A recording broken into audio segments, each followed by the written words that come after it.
Good evening, and we've got Brian's Made in Mexico Fender Stratocaster here.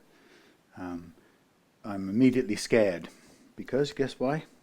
It's got clear gloss finish on it, and you know my fears when it comes to American made or Mexican made Fenders with gloss maple boards. Yes, that's right.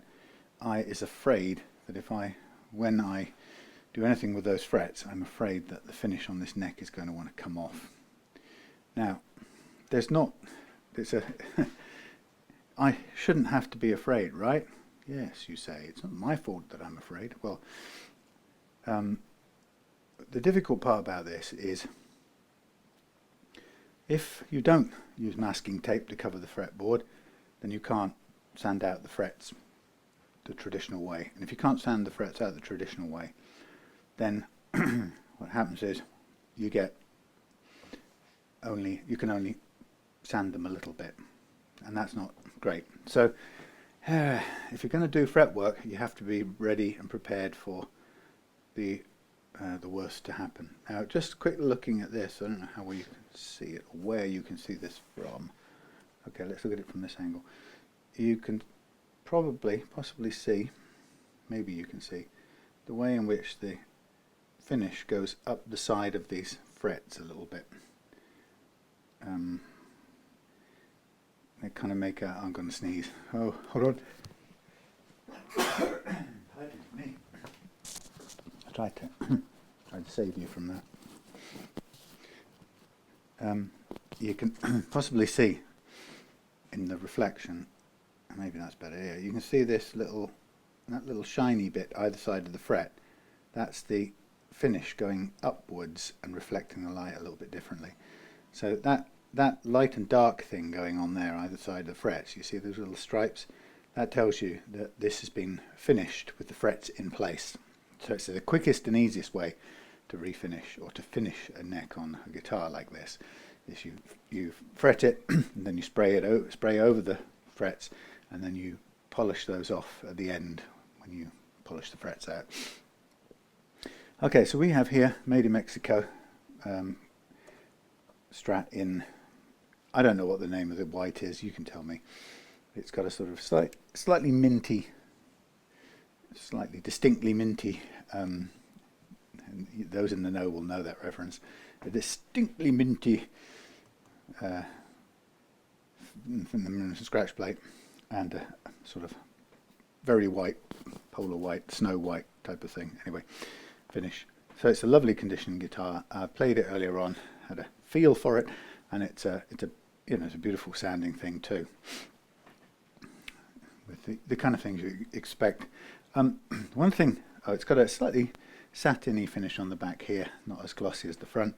And then in here we've got what always surprises me. Let's just have a quick look in here. See what this is. I never understood, if I'm right about this, I never understood why this. So I think I know what I'm talking about is the zinc alloy blocks in these Fenders. Oh, I just tipped over something. Zinc alloy. I could be wrong. Sometimes I've seen some that are some one way, some another, but let's see what this looks like. Some look really inexpensive, in inverted commas, and some look better quality, but still small. But I don't think, I'm not sure, in my experience, I've seen more Fender Made in Mexicos with less than impressive tremolo blocks than the other way around. Now it's, I guess it's a price point thing here again. I could be wrong, this could be a really nice quality.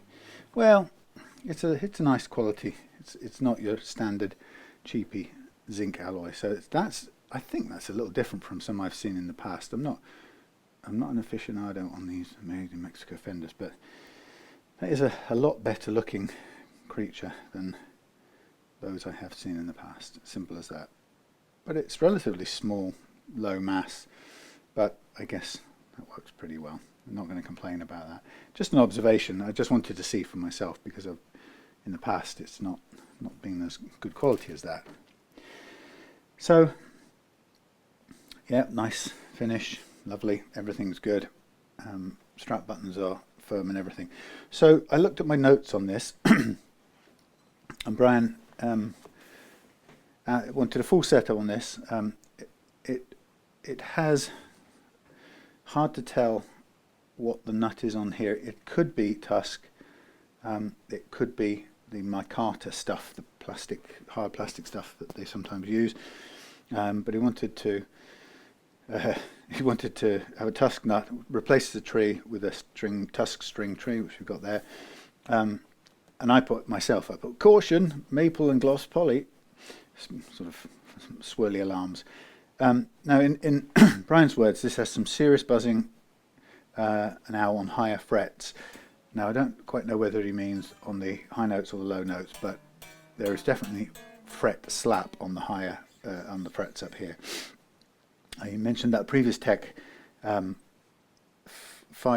the nut to lower the strings for chord playing, and I have to say that the height of the action there is pretty good, although I can see there's a fair bit of pencil markings and so on that have gone in there, which suggests that it's not always performing the way you'd want it to. So there's a bit of excuse me, there's a bit of coloured lacquer gone onto this nut. So I don't think the previous tech has done anything with the nut. I think, sorry, has not replaced the nut. This is the factory nut, and with the factory finish over the thing. Now, what I also can't remember about Mexico's is whether they have the curved radius nut slot or not, but that's okay. Either way, we can use. These are always too tall anyway for what I'm doing, so I can always make one of these into a curved one, because we'd only be sending off the bottom anyway. So what I will have a look at is, I'll have a look at removing this. I think what the aim of this really, and that worries me about, I'll give you a zoom in, sorry. The aim of this is to have this staying in tune without the need for this graphite business here, and the slots cut here are quite wide, and they look like they've been done with a not wide, they're wide and deep, and they look like they've been done with a notch, a V-notch file. Now the truth is, this is the right playing action that the person has delivered on this guitar, which is good. The downside is you don't need all of that material sitting there looking so hideous. And my aim would be to have this playing really well without need for the pencil stuff in there. So we want to cut the nut. So in this case, we could either do it adjustably, or we can do it in such a way that we cut it down to the exact height from the underside upwards, which is what I prefer to do, in the interest of preserving the nut slots, and not, unless we have to, not cutting them with a file of any kind really, even though we've got Hosco type files and we've got Japanese needle, thin files and stuff. But in fact the Hosco are Japanese as well. So anyway, so the idea is if we do it with it as an adjustable, then it will come up to the correct height, and if we just do it as a fixed one, I didn't have on here adjustable or otherwise, but it's no major extra difference for me. If I don't do it adjustable, I have to spend quite a long time fine-tuning the heights with micro, digital calipers and so on to get it to the exact action I want. If I do it as adjustable, then I can overcut deliberately, and then so that I'm able to dial up to the correct height. So I think it probably makes more sense for me to do it that way around. And I'm waiting for a message to come in, so I have to keep on stopping and looking. Come along now, talk to me. I seem to have lost. Oh, I have lost where I was. Okay, message is one unread. This thing has a habit of only giving me parts. Excuse me. Encore white. Oh yes. Company cuts special assistance. Done the job. No, I have no ideas. Okay.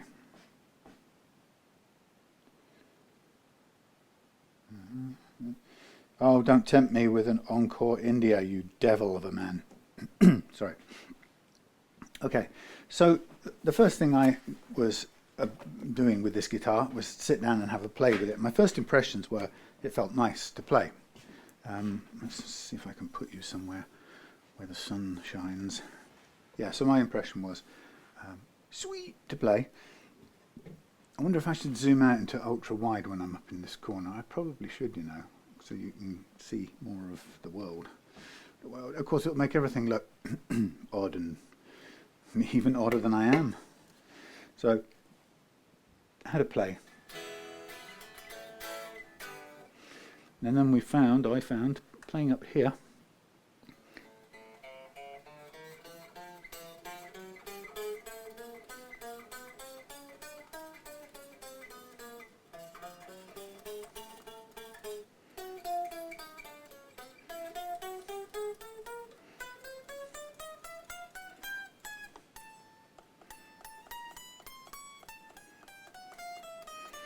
So mostly on the bottom 3 strings we've got what I call fret slap, but we've also got at the correct, I've set this already by the way to my target action, and at the target action we've also got choke out when we're bending, and it's choking out, I would say, between the D and the G.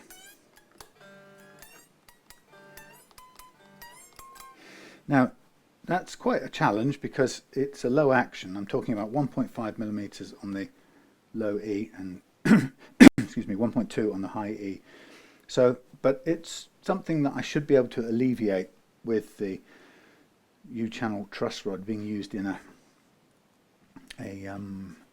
sort of what do I call it? A secondary function, maybe is a way of putting it. So I use it for uneven frets, fret leveling, and then there's a second function that or second effect that I like to use it for, and that is for, I hate it when that happens. I haven't even started the thing and the string breaks when you're undoing it. Why? Right, is this, don't tell me this is hooked around. It is, isn't it? You're a bad boy. Right, so I have to go and get myself a spare string, and I've never got a spare 9 kick. Well, I have got some spare strings. That's not true.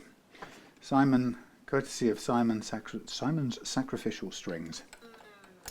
Oh, it's this. I don't know what it is. It's something about undoing it breaks it. That is weird, eh? Yeah, Simon's Sacrificial Strings, a long-time supporter of Redove Guitars, who maybe has some sort of promotional deals with string makers, and anyway. Manages to come up with a pile of good strings for me on a regular basis, which keeps me ticking over when it comes to having enough strings to work with. Now I'm just going to replace this. String tree before we go any further, and then I'm going to go and find a sacrificial string of a top 9. So let's set this to millimeters. So on these guitars, or any guitar really, you want to be careful. 284 is the width of this, and what we want is a suitable drill bit that's going to come anywhere close to, at least in the top part of the hole, opening it out. What did I say? 284. This is 233. So what we want is a little bit lower and a lower down, and a little bit widening near the top. So I'm just going to, because what we've taken out is a smaller screw, so I'm just going to hold, see all right, just going down a little, and then at the very top we'll just widen it a little tiny bit too, and this is just to make sure that the make sure that we don't split the wood or split the finish or anything like that, because the screw that we're putting in is larger. So here we go. Oh yeah. So yes, thanks to Simon's Sacrificial Strings department, we have some strings we can use. Now, the first thing I'm going to do, I always say this the wrong way around. What I really would like to do is to take this nut off first. But if I take the nut off first, then I have to take the strings off really, because I can't get a clean access to the nut slot. And that risks breaking strings like you just saw. Well, I've already broken one, so what the heck. The other way of doing it is I pull the strings out of the way, do the nut slot now, put the nut in, get it correct, then do the fret leveling. The downside of that is, well, the other way I could do it is to do the fret leveling first, and then come back, and when the strings are off, get the nut sorted. But it's helpful to have the strings when you're doing that. So realistically, the pain in the bum way is to take the strings right off. If they break, they break, and we'll find some more nines. So what we'll do is we'll take the strings right off, so they're clearly out the way. If they break, we'll, like I say, tough. We'll take a closer look at the nut without the strings getting in the way, and we'll look at how we'll get the nut out of here. Now this is a well-fitted nut. We'll need to, this is about the only time in my experience when the so-called advice that you're given to take a blade and score down the side of the nuts and so on, so that it'll come out without damaging the slot. It's about the only time this has any relevance, and that is when we cut. I can't really see what you see there. We just cut down there a little to break this finish, because we don't want it flaking off wider than there if we can help it. Now I have to tell you that even breaking that finish there with a blade is uncontrollable, in that it's very likely, oh, I forgot my shiny bit of, my purple bit of thing. It's entirely likely to result in a little bit flaking off anyway, right? Because you just literally have no control over what wants to break and what doesn't in this material. So you can be as careful and as delicate as you like to be.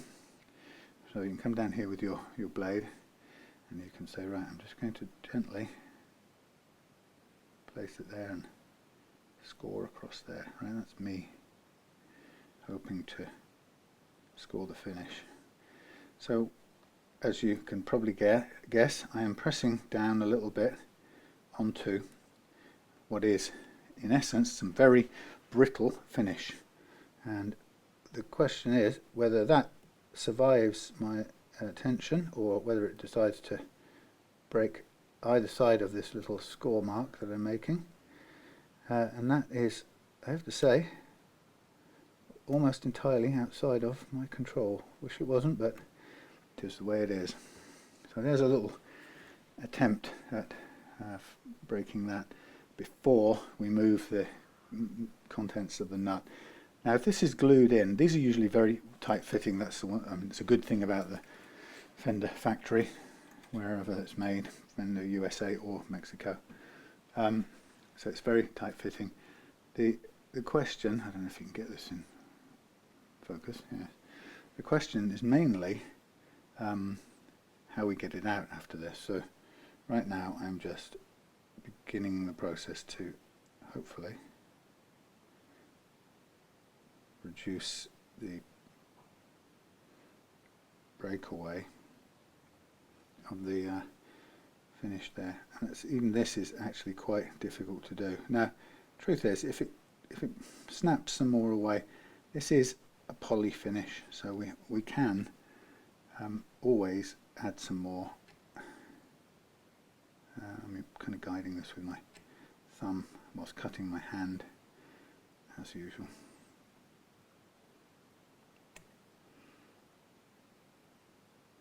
So yeah, we've always got the option to add some more finish on the edge. I'm looking around that, it should come out cleanly when the time is right. But that's as much as we can do right there to begin with. If we zoom out a bit, then the alternative here, or the other thing, you can see where the previous slots have cut into the edge of the wood here. That's really difficult to avoid when you have the nut in the slot and you have to cut the that's one of the reasons why it's nice to avoid using files, because of the way because of the lowness of the action that we want, and because of the lowness that requires the nut to sit in the slot, it means that you can't get a downhill slope on these without cutting, because this sticks out a fair way, without cutting into the finish here. There's absolutely no way around it. The only way around it is, sorry, I say there's no way, the only way around it is to do this as an adjustable nut, or do all the adjustments from the bottom and never have to cut into this, and that's the better of the ways. Now, there are questions you've got here. People say, well, at this point you really should score down the edge here. Now, I tell you, if I score down the edge here, this blade is nowhere near thin enough. I mean, it's as thin as a blade as you can get, and you can put it in the at the edge here, and you can do your best to score a line down here, which I'm doing now, with the hope that if there's any finish sticking to it, it kind of breaks it so that you can get the nut out. But again, because you're using a blade right down this little edge, or down the side of this nut, where it's not even going down the side, but you're doing it at the joint of this nut and the finish, you've got every likelihood of flaking the finish just doing that. So it's not an answer to much. So another option then you've got is to just see whether this thing has movement at all. So I'm just using a pair of fret pliers, and it's pretty firmly fitted. So this is the next part of the game. This is where we cut the nut down. Now, this is actually a surprisingly difficult process, because what I don't know about this curve at the moment is whether it's radiused or whether it's flat. So what I'm going to try and do is anticipate the possibility that it's curved by cutting into it in a kind of radius as much as I can with this little razor saw. Now, if you're in the position where you have to do this, look, I'm off center already, I'm going sideways. If you're in the position where you have to do this, don't be too feared of it. I'm going to try and cut back into the center of this. Don't be too frightened of doing it, because yes, you may catch the wood underneath with your razor saw, but the reality is that's always going to be hidden. The only place it won't be hidden is if you go way too far and obviously cut down the sides into the edge of the wood that you can see. But you can have some degree of control over that as you look at it. So this is, I think this is splintering like bone, so it's a very brittle material. Now, I'm not a fan of bone. I used to spend a lot of time working with bone to try and get it perfect, but bone seems to cost me an awful lot of time, and actually I wasn't very good on the tuning front, even when I got it done, constantly having to widen the slots to allow the strings to really move freely. So this is starting to get a bit choked up.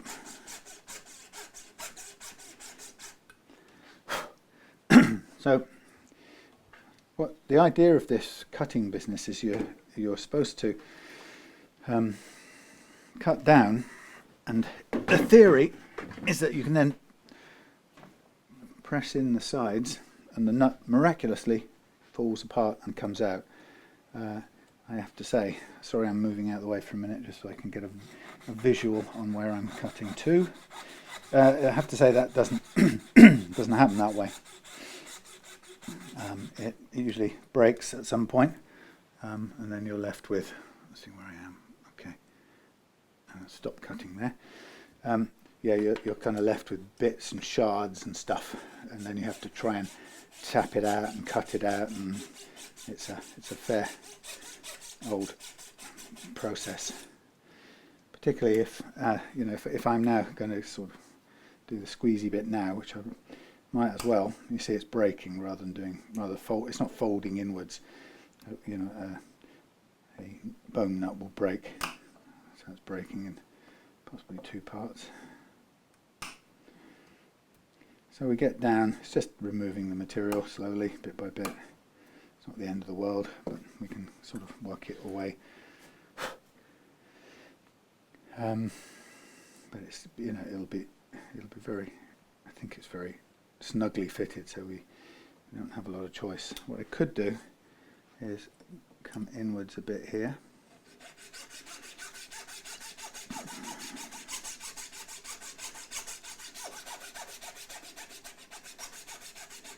Undermine these bigger chunks,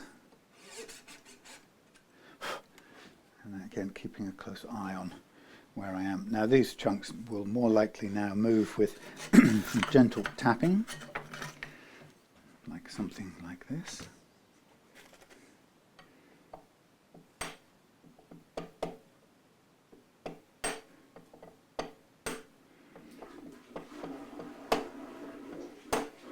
That's interesting. Hello.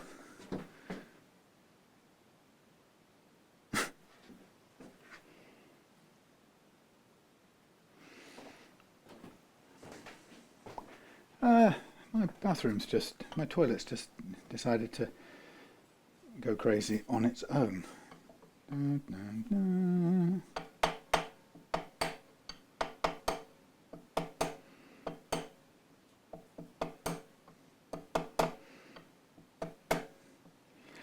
So this bit here kind of looks like it might try and come out if I'll give it a bit of a wiggle. I'll give it a little pull with the thingies. Come on, up you come.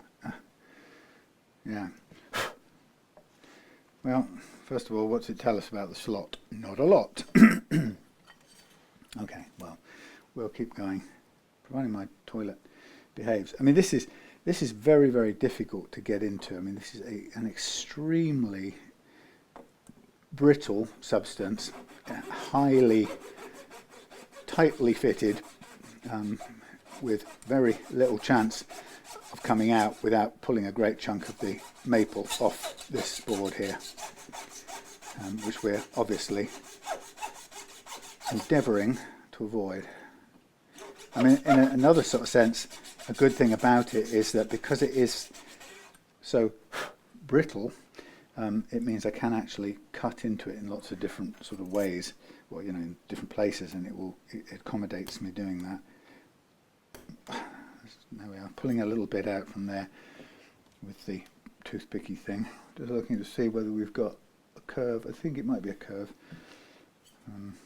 but it's, as you can see, it's a slow process, and of course I'm working a little bit blind on this side, so I have to be. I could possibly utilize the mirror. Oh yeah.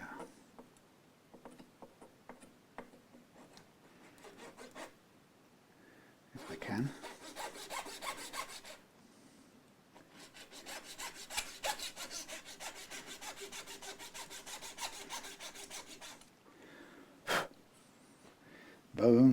Bone, going everywhere.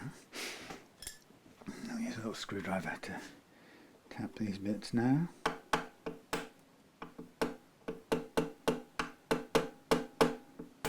Ding. Ding, ding, ding, ding. Now we have got a bit of access under here to see if it wants to come out that way, but it's not going to comply very well. I have to find somewhere over here I've got the right diddy screwdrivers for that sort of thing. Here they are, little thin things. So that's kind of, hey, that's the way to do it. It looks to be straight actually, maybe. It's okay then. So again, tricky because we don't want to over force things to do what they don't want to do.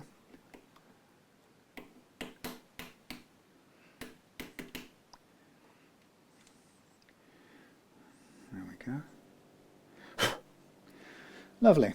Well, that's the way you get the brittle bone style nut out of there. And I'm not even sure, there's a little bit of glue on the front face here, but I think this was fitted mainly by microscopically accurate machining, which is a great thing to see. I mean, it's nicer than seeing tons of glue holding something in place, that's for sure.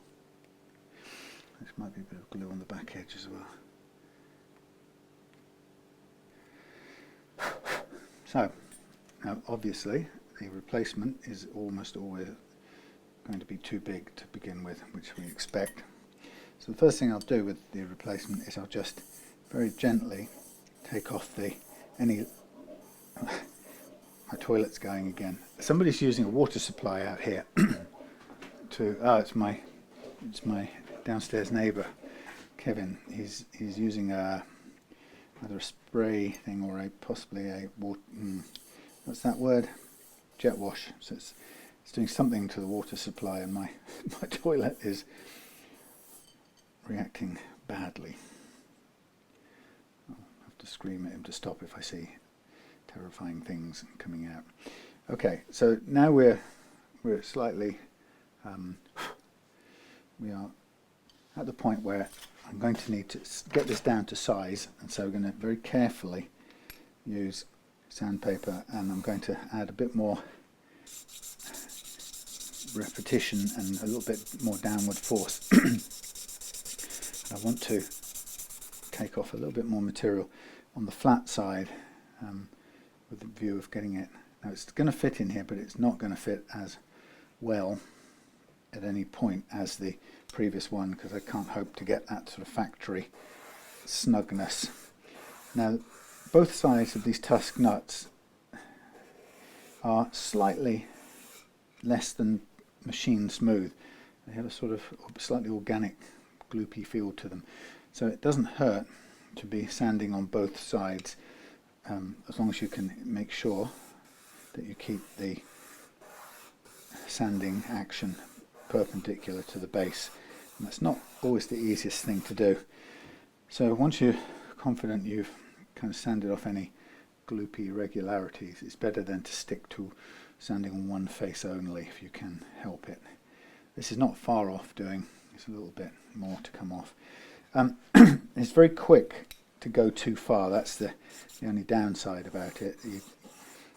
It's hardly any distance before it suddenly becomes too loose, and I mean it'll work particularly because we're doing a low fitting nut, but you really at all times you want to avoid that.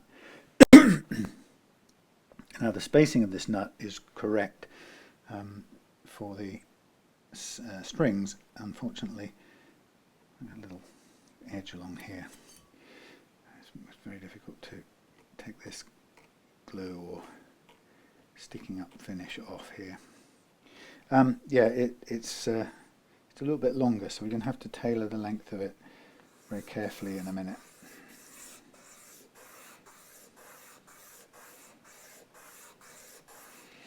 But the aim will be to get this thickness, front to back thickness as I call it, just about spot on. Okay, that's pretty close. Always interesting that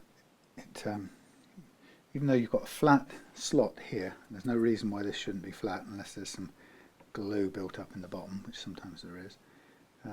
When you put a new nut in and you find that it doesn't sit quite flat and that it wants to have a tendency to rock ever so slightly, it's a very perplexing moment, because you think, why? What's holding it up in the middle? And sometimes it can be as little as this bit of leftover whatever this is. So a flat blade to help even that out is a good thing. Right, I feel we'll be there when the time is right. Can also just square off this bottom just in case there is a little tag of Tusq plastic sticking up, which sometimes there is. Okay, now as we go down, I'm noticing this is still a fraction too thick. I'm going to have to put some weight on this sanding as I'm sanding, just to thin it out near the the slots part of things. Otherwise, it's quite difficult to sand this smoothly all the way down. But we need to. Okay, that's just about right. But even still, it's got a tiny little bit of built-in rocking that it wants to do. We've not cut anything down there, so there's no reason why that should be doing that. An alternative is we could adjust the slot a little bit with this quite difficult to use slot file. My worry about using this is that it tends to risk widening the slot at the top just through pressure, but it's not a bad little thing to try to level out the slot if you need to. And it ain't cheap, not neither. It's about £20 or something for this little device. You can see I'm kind of keeping the pressure on the centre part of it, so hopefully we'll get as level as we can. Now this, if I'm just doing this for sort of doing the right thing's sake. If and I suspect I will, if I'm going to make this an adjustable nut, then it's really not going to matter because the nut will stand up on its grub screws. So I can see the amount of overhang on this. I don't have the original nut right here to measure, but so what I'll do is I'll measure the gap here, or the width as here. 42.18, and this is going to come in at 44.8. So a millimetre off either side is what I'm going to be looking for. And somewhere down here I've got something like that to do the job. And it's, what am I looking for? A millimetre off each end. Well, let's mark a millimetre as close as I can, just so I can keep an eye on it. This is a by eye, same amount on either side type of measurement.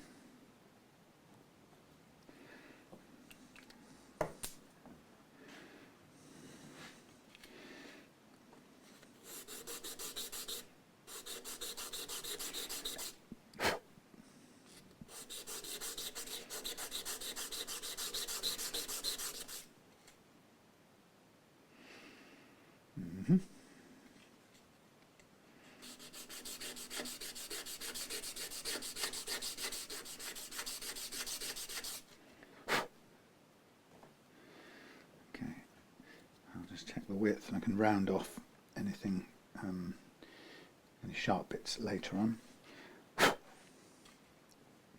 You can do this by hand. I find it surprisingly difficult to keep it looking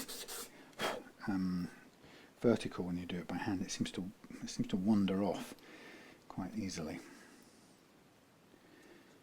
Okay. I mean, if you want to speed it up, you can take more of the material off to begin with, and then come back and sort of finesse it afterwards. Looking at the gap between the string and the outside.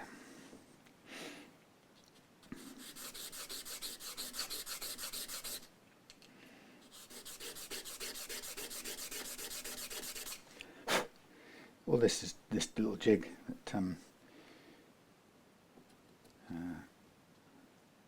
somebody made for me.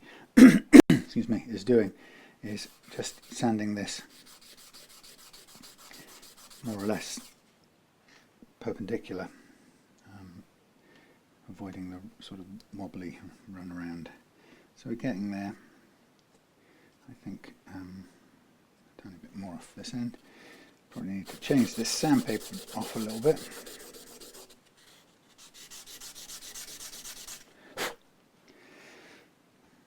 Okay. And I think it's worth it to just keep going until you get to the right place. There's nothing worse than it not quite fitting.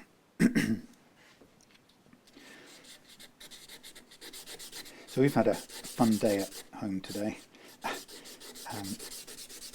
Our granddaughter, my stepdaughter and our granddaughter came across They're down from Scotland for a couple of days, staying with my stepson, or Claire's son, and so they came across and spent some time at home with us, which was great.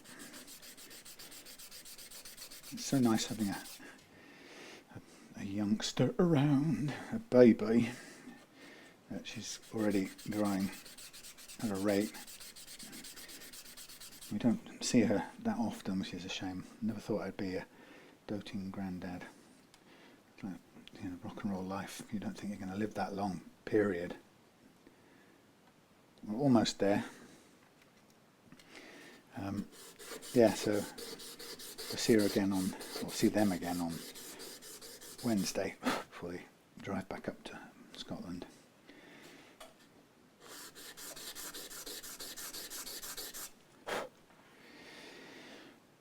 So, time and effort to get it precise. Just a tiny, a little bit more now. I think I'll take it off the treble side.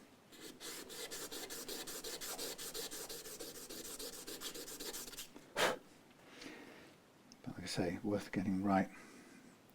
Of course, it's a bit round. It needs a bit of rounding off and stuff, but tiniest bit more from here.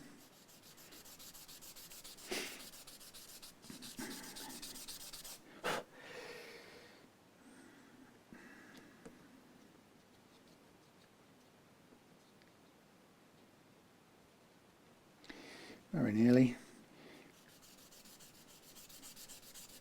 I was watching the scenes from Kabul airport today. I've never seen human beings walk in a crowd underneath a jet plane while it was taxiing. I've never seen anything like it. I know it's the modern version of Saigon, you know, pulling out Saigon and all of that, but and then to see people hanging onto the wheel well and then going up with it, and a couple of people falling off who crazily held on. Okay, yeah, quite horrendous to see, really.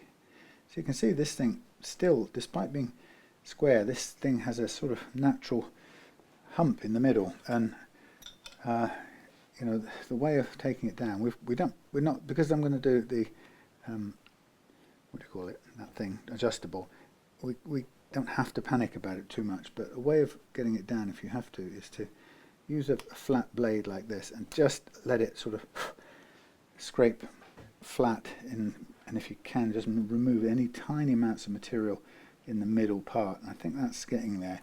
So you have to be, again, patient with it. Now you can see that's a way too high. Well, you can't see from that angle, but it is a way too high. But that's okay, because I'm going to cut it down to the size I want. Now the aim of the adjustable nut is, the reason I like to use an adjustable nut, and a lot of my customers agree on this, is because it gives you the best of Tusq, which is the lubricated material, with the unsullied, as I call it, Tusq factory cut slots. Okay, you saw that previous nut had hand cut slots, and even if they weren't massively precisely done, but even if you do them really well, there's no doubt that the files cut into the ragged microscopically compared to the factory made slots. So there's no way around that. So if you put it in and then do the adjustment, then that's what you end up with. So I try to make sure that we've sorted that out first. Now, what I then like to do is I like to make the adjustable nut sit down on its grubbed, or on its base, and when I put a blade in representing the string, I want it to be low enough so that the edge of the blade touches the first and second fret together. Now this is currently, this tells me how I can, you know, I could do a little measurement here. If I could, oh, I can see it. This tells me that this is currently, I measure to the top of this thing, it's currently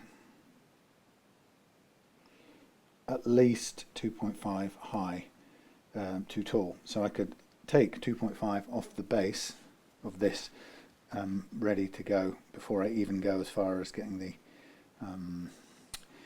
Drilling the holes and putting the grub screws in. So I'll show you that in a second. But first of all, I'm just slightly out of view.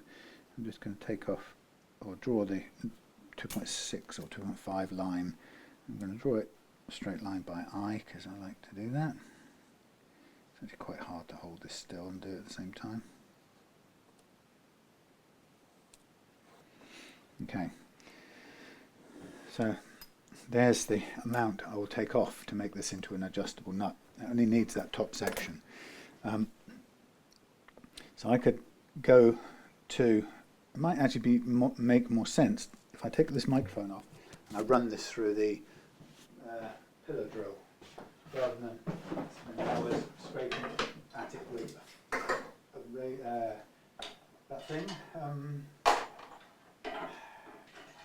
Shinto file. So let's just use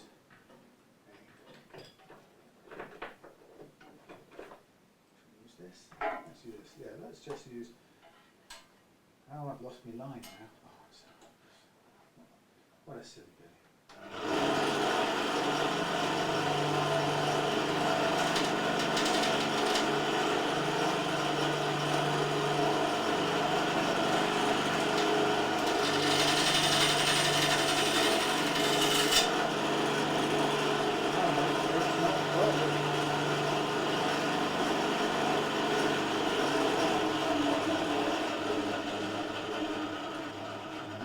That's being a bit uncooperative.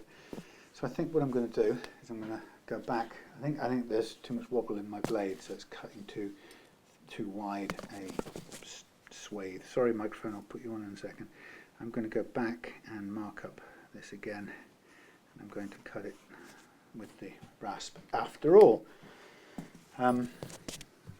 longer time but safer bet because I didn't like the way that was cutting. So find rasp, which isn't there. It's there. Put nut in file. Sounds like a episode of Extras with what was his name? Keith Chegwin.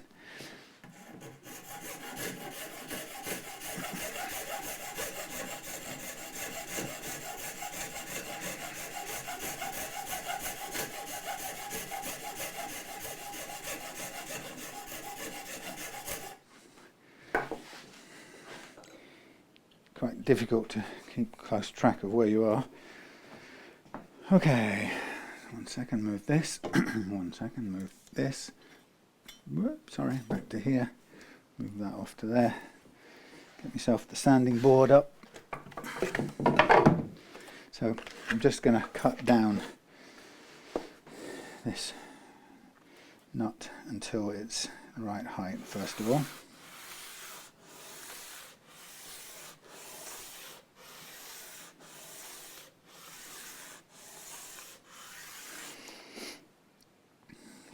Yep. It's a bit higher on the treble side. I'm thinking if I press it in, it's now showing up to be a little bit thicker at this point, which is interesting. Let's take a little bit off the treble side.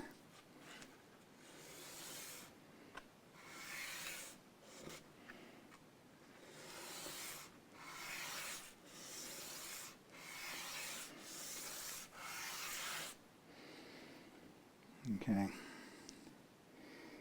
now I want to just gently sand it down. And the good thing about the adjustable nut is the condition of the bottom of the nut isn't critical, because I mean it's nice to have it tidy, but it doesn't touch the wood. It stands on its feet, so it's not the end of the world in a way. So I'm just doing it for perfectionism's sake. Alright, now we just have to check if it's still a little bit too wide, which it's feeling like it is. So let's have a look which way to sand it. all I can really do at this point is lean a bit on it to sand it in the plane, or in the bit I want to take down a little bit. It's very touch and go-y. There you go. It's gone. Woo. Ta-da. Right, now I can probably tell if I have a quick look. That's good on the bass side. Fraction tall on the treble side still. So I'll just have to do a little bit more taking down. We can't really have it unequal.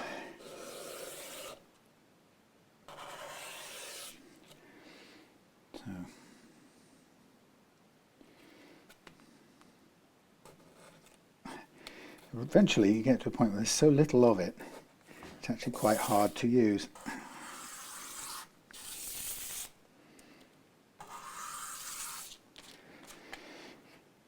But you get there. Now, even though it's becoming quite a thin thing, it's still a little thicker at the base end. It's sort of not passing through as cleanly. So I'm going to take a little bit, lean a bit if I can, off this end. Yeah, it's a much smaller object. There you go. Nice. Wow, that is a neat little thing. And we are, yeah, I'd say we're just about on the mark. So I might just do a tiny bit more just to straighten everything off. Like I say, the good thing about this is you've got a little bit of leeway downwards, if anything. You're better off starting under the mark than above it. But I think that feels, just check.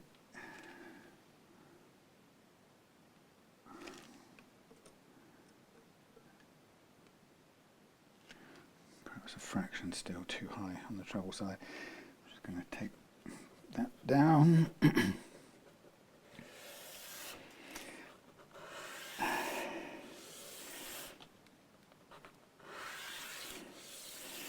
Yeah, it's horrible to see people so afraid of a regime, I suppose you could call it, that they would, climb onto aircraft with an absolute 0% chance of surviving the experience.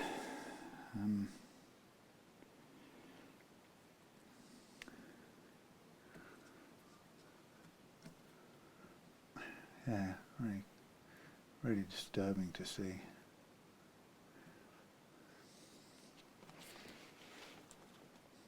I'm sure you'll have all had a chance to see it, or been on the news, I'm sure.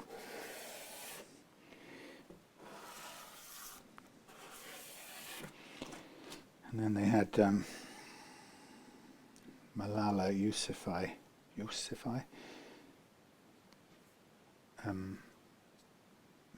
expressing her worries and fears about it. And of course, I was wondering where she was. But, I know she's not there, but I was wondering why they hadn't consulted her, because she's somebody who was very definitely directly affected by it, having been the subject of an attack.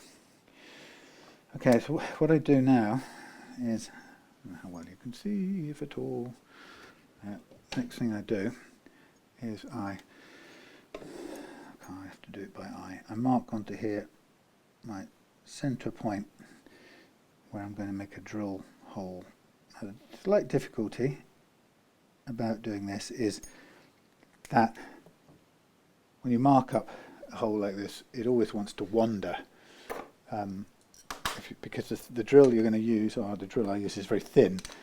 So if I just go ahead and try and drill that, the drill will actually deflect and go down the side of the nut, which is definitely not what I want to happen. So my start point tends to be,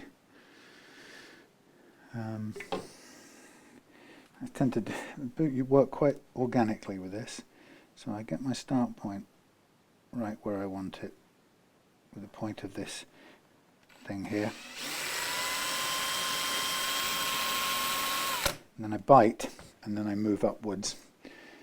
So I make a start impression, and then I just clean off that. Now what I also do at this point often is I get a drill bit and I just manually turn it inside the impression I've made. I want the beginnings of a downward hole, so that when I come back on the press, it's going to bite and go straight in and downwards, so it's not going to try and wander anywhere else. So again, here I find my start point, a bit of an angle to begin with, so it doesn't wander up or down the side of the hill. Then once I've got a start point, I will hand drill, and then I take a look at that. So if you just hang around here, I will take this over to there and off camera, but you can hear me. I'll describe what I'm doing. I'm going to blow away some dust. I'm going to change a drill bit in the pillar drill. I'm going to put in this tiny bit here, which is the size I always use for my adjustable nuts, and tighten that up. Now I want to raise up the platform. Now you think, well, why don't you perhaps put that now into a vise? And actually I don't like to do it. I like to have hand control over this particular job, so that I can kind of move on the fly if I need to. So I'm going to get it running. Find a balanced spot.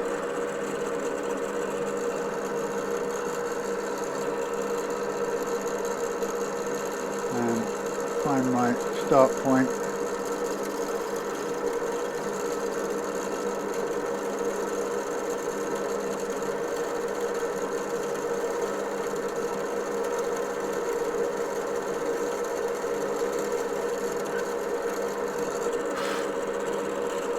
The key secret is to get this to exit centrally on the base of the nut, and of course it's not very wide at all, so you don't have a lot of room to mess it up.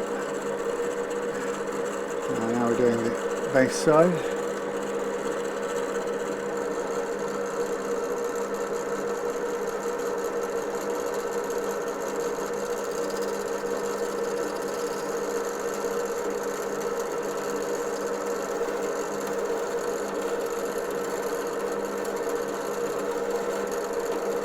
Yeah, it does takes a little bit of hand waggling. There's a game to play, and it's absolutely not just mechanically straightforward. I would say, unfortunately, in some ways, because I wish it was.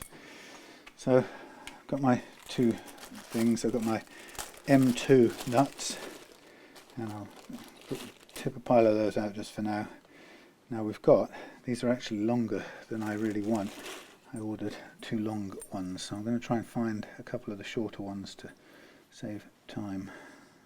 There's a couple, and let's use a couple of long ones to mark the spot, and then I think I must go and order some more. The idea that somehow I would sand down these extra long bits, I mean, yes I can, it's just a bit of a pain to do that. I mean, these grub screws don't cost that much, so it's better to have the right size than not. And I think what I need to do, so I'm really sensible, is I know what size I need, or what diameter I need, but I think what I have to do is actually measure the size I need and remember it, or write it on my hand with everything else. So this will be what, 6 mils, 8? 6. Okay, 6, and these are what? Please don't tell me. These will be 10, won't they? Why did I ever choose 10?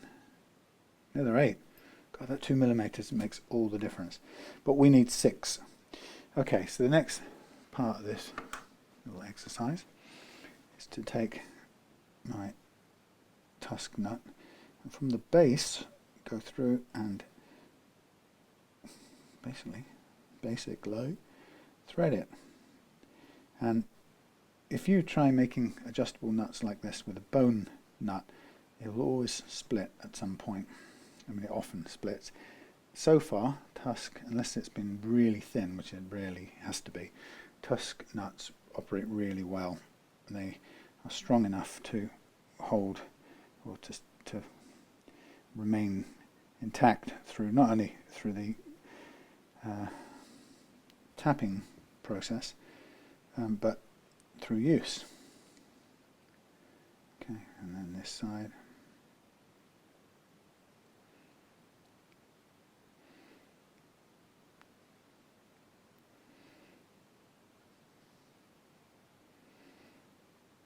There we go. Now, this may seem remarkably fiddly, and some people get upset about the idea of a nut standing on two grub screws, albeit ones with flattened feet, which I will do in a minute. I've tested this out for a long time and it works very well. The first thing I'm going to do is I'm going to put in the long screws, but mainly because they're pointed. And I want to use the pointed aspect, because I'm going to use the pointed part to mark where I want this to sit on the maple of the fingerboard. Okay, so there's these two things sticking through. Let's just see if I can bring you somewhere into field of vision. Yep. So what I do is I support this bit here. I put this, physically locate it where I want it to be.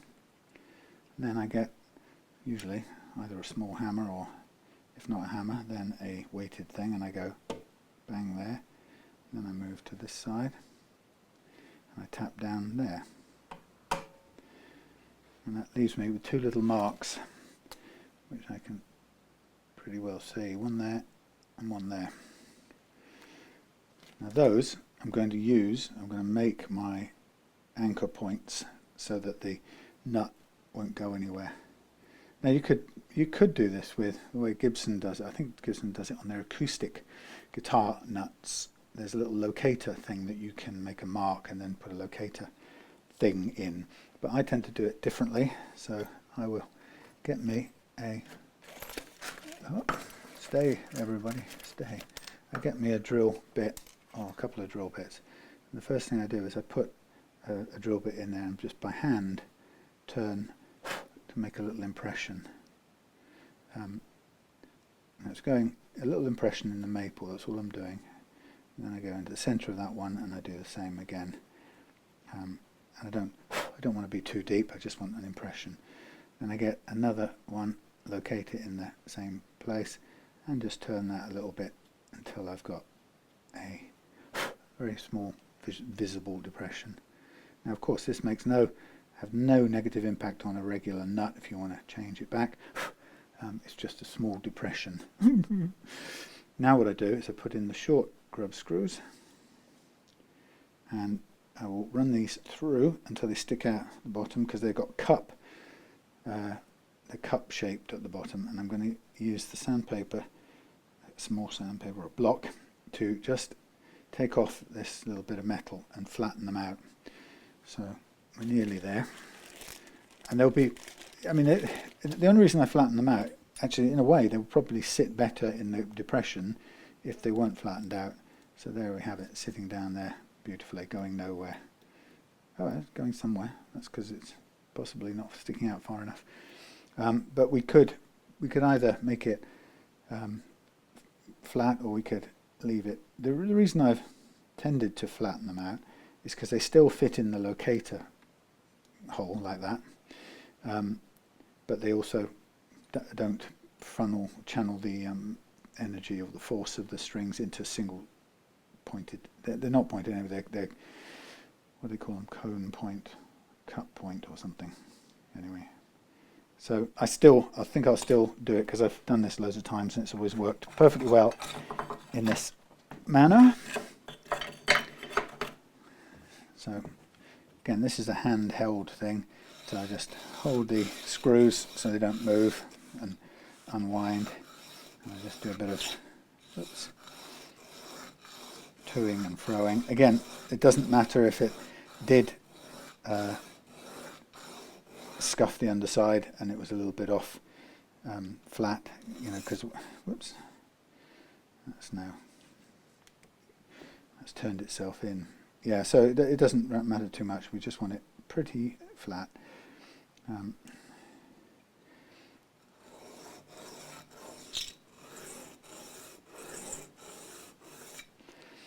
There we go, flattened off.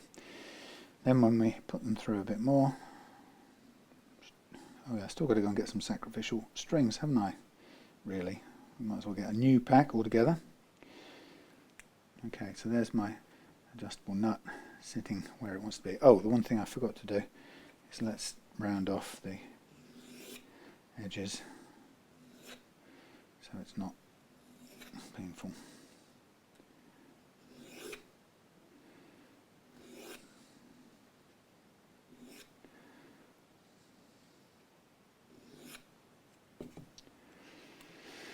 Okay, in place. There's a bit on the front edge of there. Let's round that off too. Just whatever makes it less sharp on the fingers. Okay. Voila. Okay, so I'm now ready to go back full circle. So let's go and get me a set of 9s. We'll use some throwaway Harley Bentons, courtesy of Simon.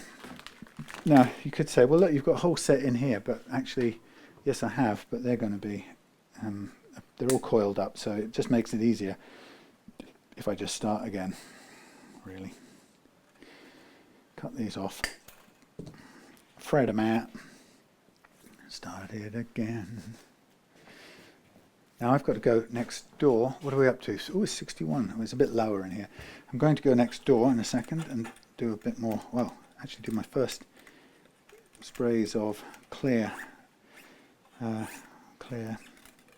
gloss on JT's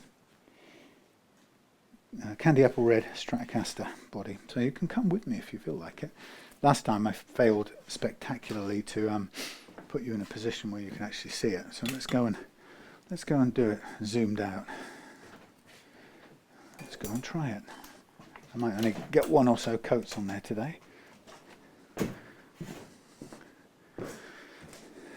That's how it's looking. Chance of quite nice. Just going to start putting on the clear stuff. There you go.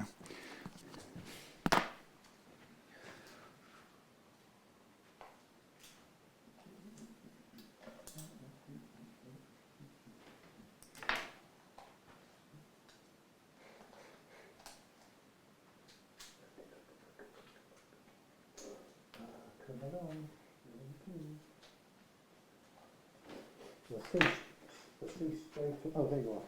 You'll see straight away if the humidity is too high, because if it is, you'll get blooming, and we won't like it.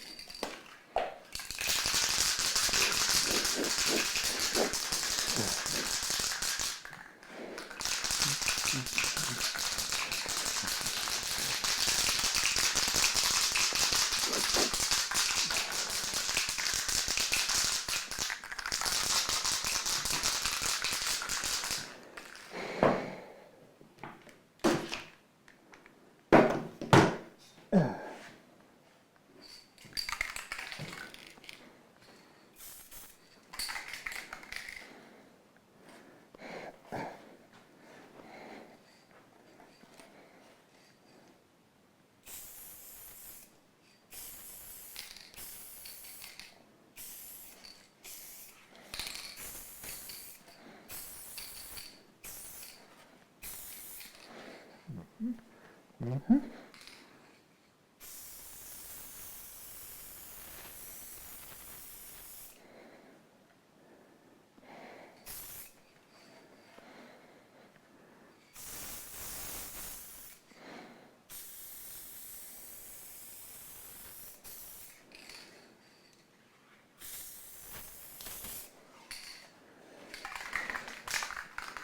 Huh.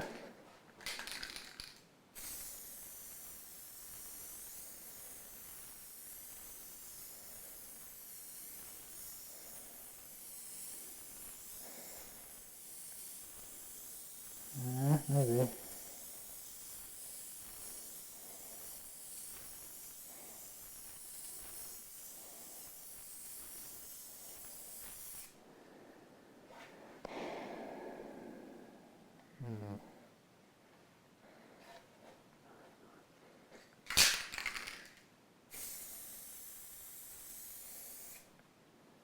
Damn it.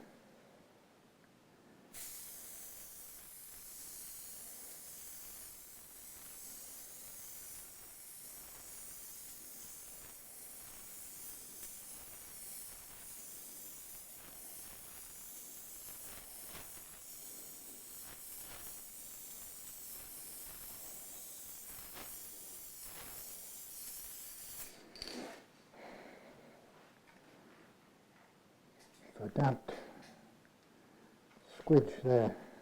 Everything else perfect.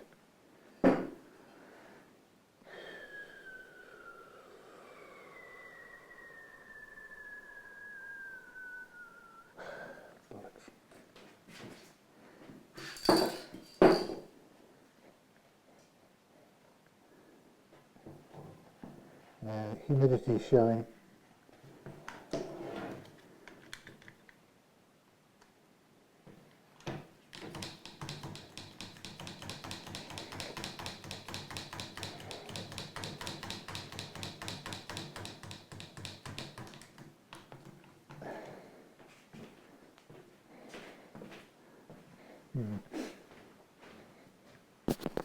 Yeah, well, just starting to cloud a little bit. We may be just on the edge of too much humid. Damn it. Oh well. Right.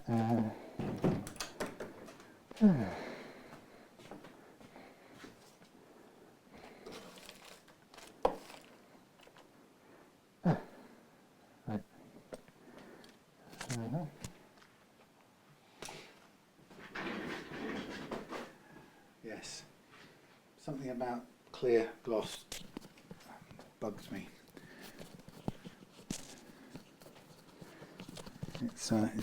It's incredibly unforgiving, frankly.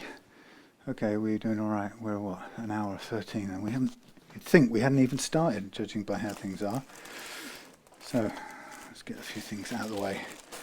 Nut is done. So that's what, 3/4 of an hour or something just to do the nut. Really, that's, you know, I think it's a good illustration of what it takes. So now I'm going to do the strings.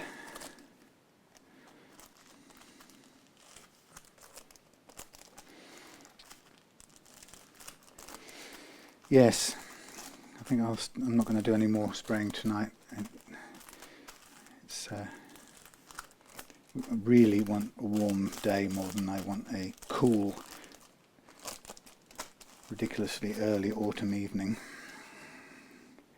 Anyway, okay, so these are going to be purely sacrificial to get everything set up. I'll bin them afterwards. Just easier to start with uncurled strings than to work with the old ones and try and get, especially on a Strat with a tremolo block, trying to get coiled strings through the holes, and it's just a pain. Much as I like to reuse them whenever I can for that purpose, but anyway.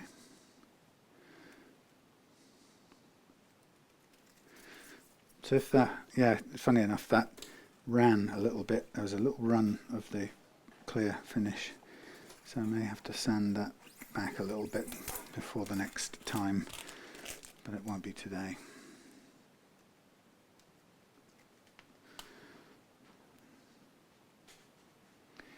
Okay, so yeah, as you can see, that's interesting. I can see a colour difference here.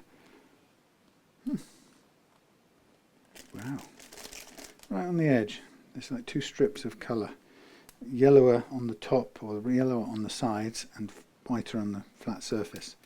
Might be the light, but it's an interesting insight into the finishing process. Okay, final string.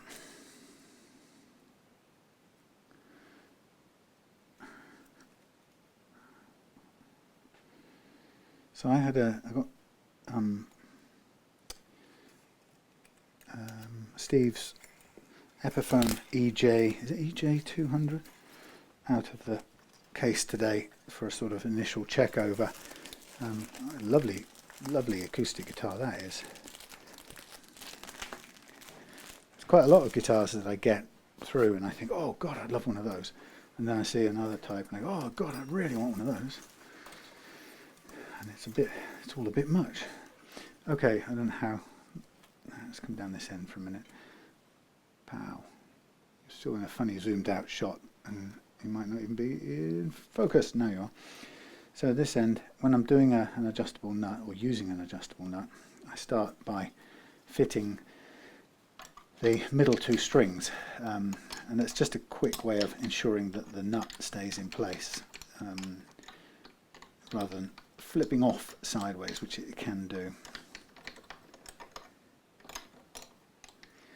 Right, so we'll go with the D first into its little slot.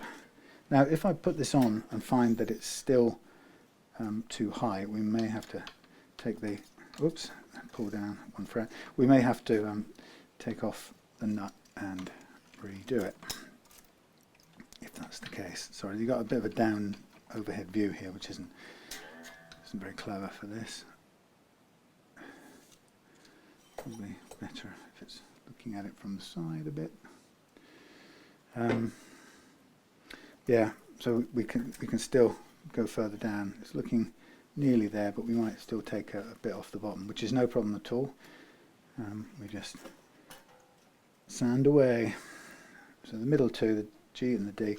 Now looking at this, so we established in evaluating the frets that there, at my chosen good action, there is some choke out on the high E bends, which is quite a common thing to find, and on top of that there is quite a lot of fret slap.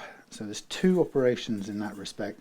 To one, get rid of the high fret that's preventing the bends from playing cleanly, and then the second part is to switch into the mode of gently alleviating, if possible, the thing I call fret slap, and that's where the strings don't have quite enough room to move without just touching the frets. So, and I've found over the years, and this is something I've only learned in the last couple of years with this particular method, I found that the method, the tool, allows me to, or enables me to, I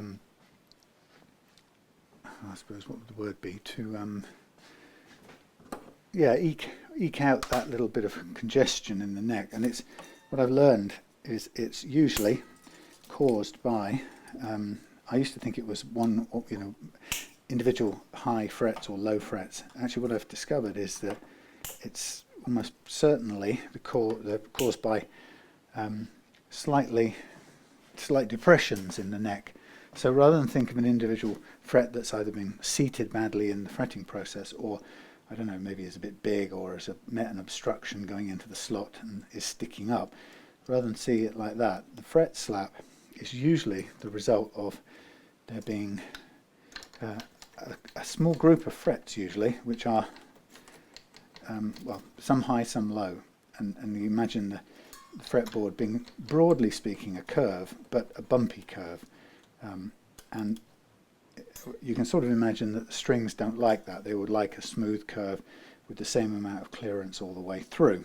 And so what I found with this method of fret leveling is that the leveling tool is actually very good for, the way I describe it, and it sounds brutal but it isn't, imposing its smooth curve onto the bumpy curve of the actual neck, and in doing so it seems to what I call, describe it as scooping out a little bit more space. Now it's a tiny bit more space only, but it seems to be enough to ease the fret slap.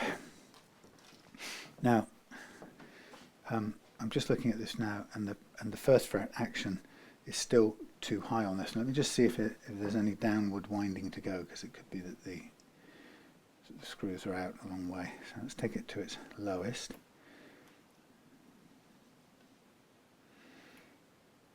Okay, so it's still too high. So what I'll do is take these off. So what you'll see is that the actual amount of what's the word? The amount of nut that you're working with is actually very small, and the amount of nut that's used in the average guitar is ridiculously much, too much. So it really could do with being taken down.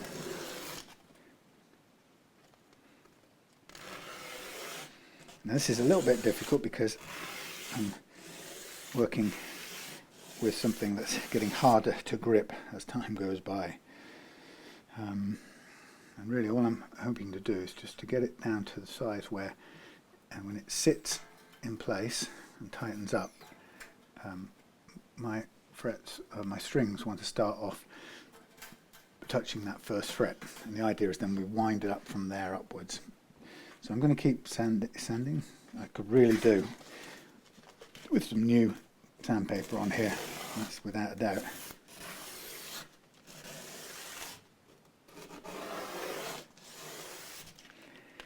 Ow!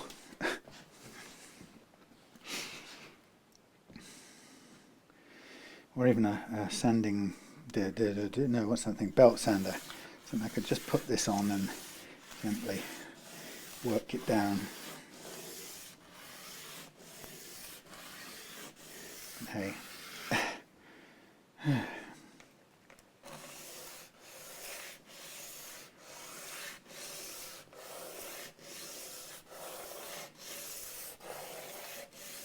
I'm also gently wearing down the grub screws as well, which I suppose slows the process down a little bit. Sorry. But it's a good thing to do because, you know, the lower the nut is, the less we need all of that extra grub screw.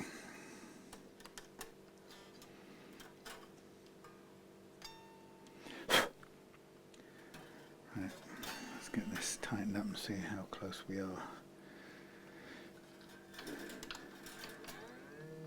So it's still just about playing. It's almost too little. That's not too bad. Well, we could play it, we could work it from there, but I still might want to take it off a tiny bit more, just so that we start with the strings firmly on that first fret. That's my experience of, you know, when it works well. Now what I'll do at the same time, as I'm slacking this off quite a way now, what I'll do at this point as well is I want to mark up the frets on this neck so that I'll be ready to level them. So coming back to the leveling thing, we're leveling for 3 reasons in this job. So first reason is we're leveling to remove any uneven frets that are preventing us from bending high E notes at the chosen action that we want. That's one reason. The second reason is, it's a kind of secondary reason literally, and it's a bonus, and that is we're going to be removing or cleaning up the wear grooves down at the low frets near the nut. And then the third reason is that we're going to be aiming to scoop out a little bit of extra space to allow the strings to spin without slapping into the frets. Okay, now I'm going to turn this upside down for a minute and use a small part of this if I can, see if I can use the better bite of the new sandpaper.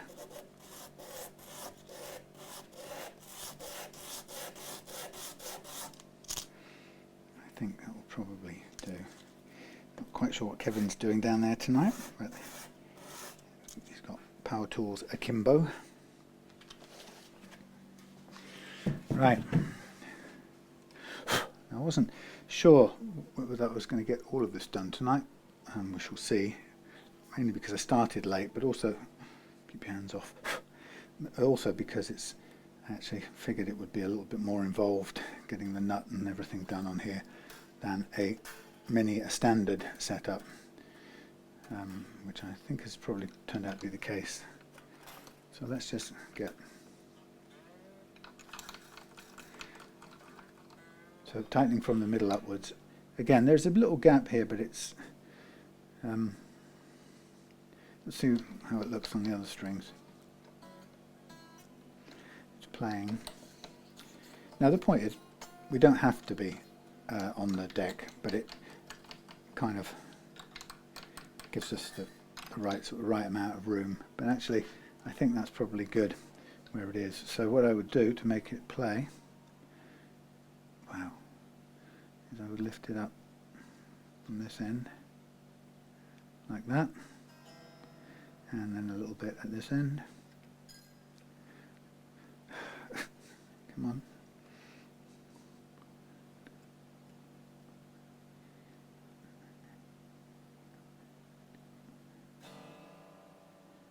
Okay. Right, now we'll tune it. I would, if I could find where I put my tuning fork. Behind there. Always the way. It's behind you.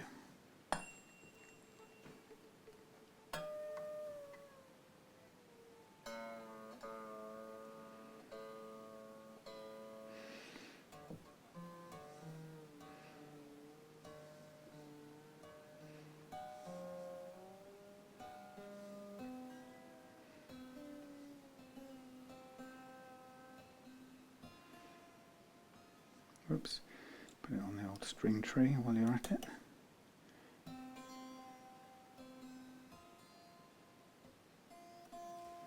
And while we're at it as well, do up the string tree a little bit more until it touches the wood like that. Okay, let's give these, they're brand new strings, so I'm going to give them a little bit of a pull. They're going to go out of tune anyway, but that's not really the important thing. The important thing for this part of the job is to have the neck under pretty reasonable tension.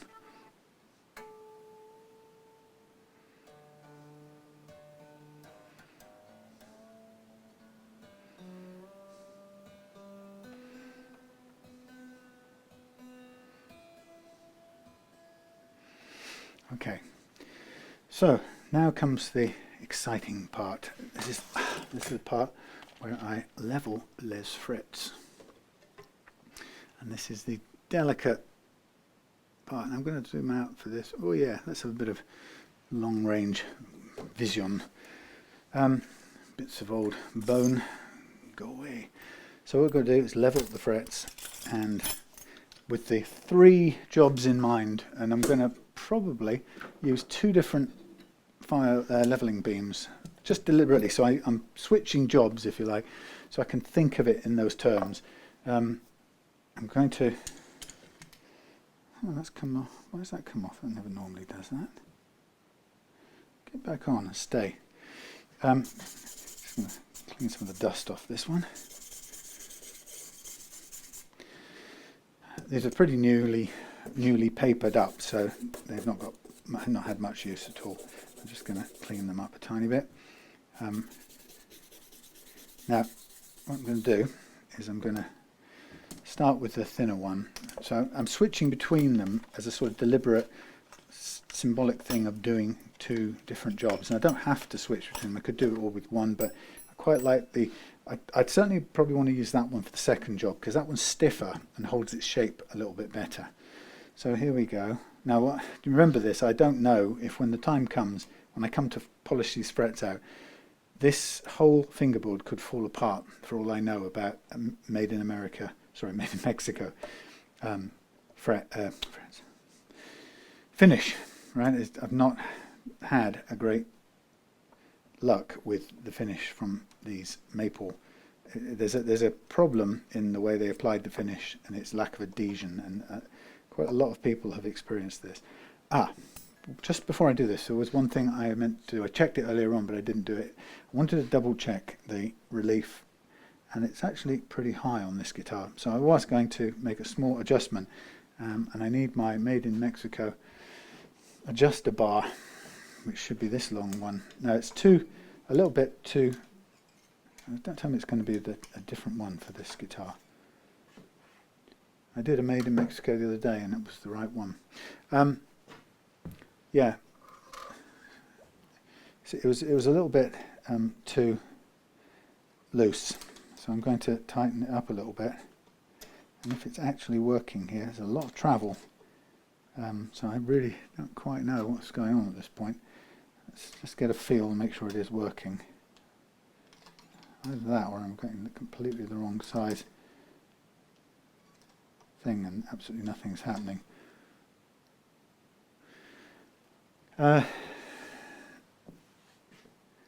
Last one, what did I do the other day? It was a Mustang that I needed this one, the Imperial one, and that was exactly the right size. So that's why I kind of assumed it was this one. It's not that. Now that is peculiar. Come on now, don't mess me around.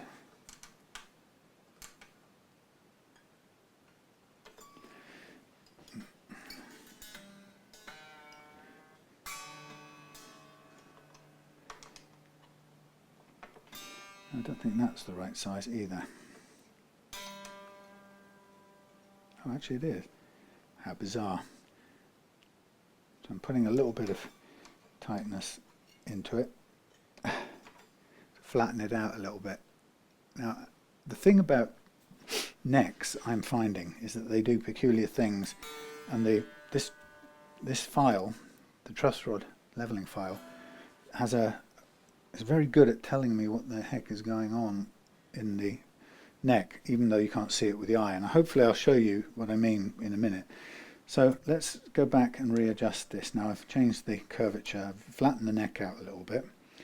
Let's go back in, and this will now be too curved by miles. Yep. So we'll flatten this back out again quite a bit until we match it with the actual curvature. That's not enough now.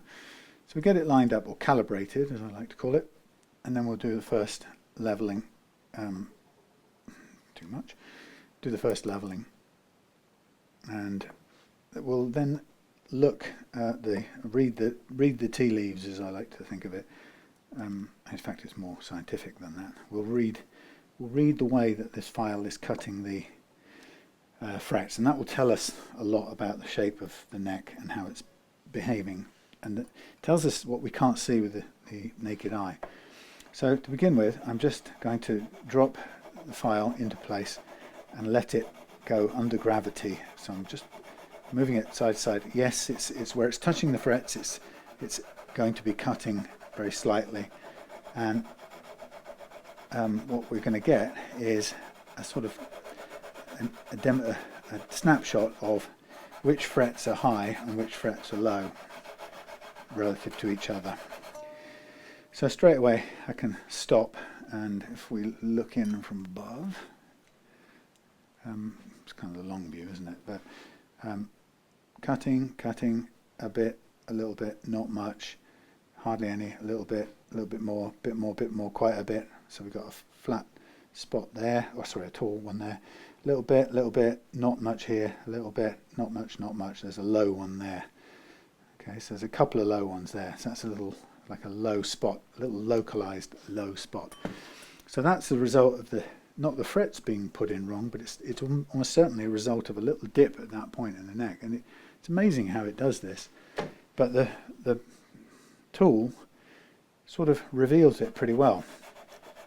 So I know now already that I've got some slightly low spots, and I've got some a couple that look relatively high, and I'm going to basically, we don't have an awful lot of choice when we're leveling other than to level those out relative to each other, and that's all it really ever is a matter of making them level relative to each other, because that's how they'll play well. So the first thing I do when I've done a track is I get the guitar and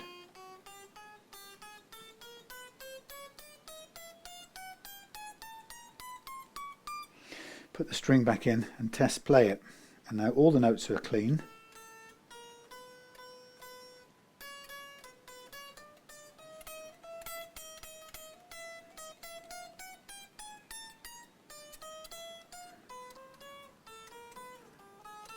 Yeah, I'm happy with that. Now, the question is, has it also removed the fret wear from down there? And I can say it has.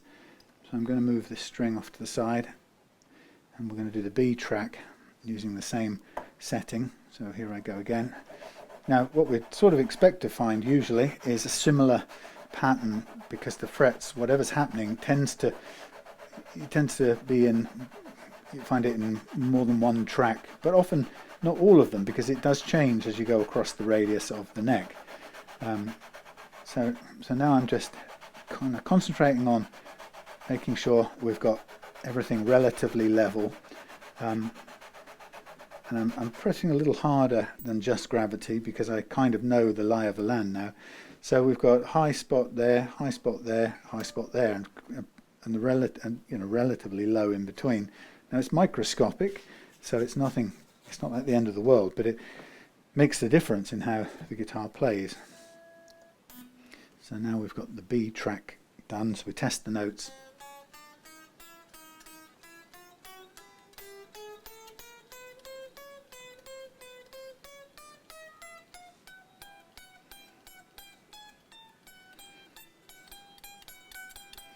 Tiny little bit of fret slap at this end, but I'm going to leave it for now, because I'm going to come back a second time with this other tool, remember? So now I'm going to recalibrate for the G. Now the G track is an all-important one, and you might think, well, they all are, but the G track is the point at which bent high E strings tend to go run into trouble, because of the way that you're bending the string up across the fret and up a hill into the higher, physically higher point of the G track. So this is really very important. So when you come to get this to, I can't get these to stay off to one side, I'll just hook it over there. When we come to do the G track, this is the one where we'll hear the choked off bends clear up. And that's where we can really tell the improvement we've made in the first instance for leveling frets. The reason, another significant reason why I like this method, is because it keeps the strings on, we're able to always stop as soon as we've got the chosen action, which I've dialed in at the bridge end, as you know, but as soon as we've got it playing the way I want it to play, we're able to stop and move on, and that preserves fret metal. You know, we don't lose any more fret metal than we have to get the chosen action to play. Now obviously I don't choose impossible actions, because if I did, we'd just be chasing impossibility. They wouldn't play. Just looking at the height of the first fret there. Okay, now let's try the G notes on their own. Where's that gone? That's not so good. Didn't notice that. That's off to one side. It's not even sitting on the saddle properly. Now it is.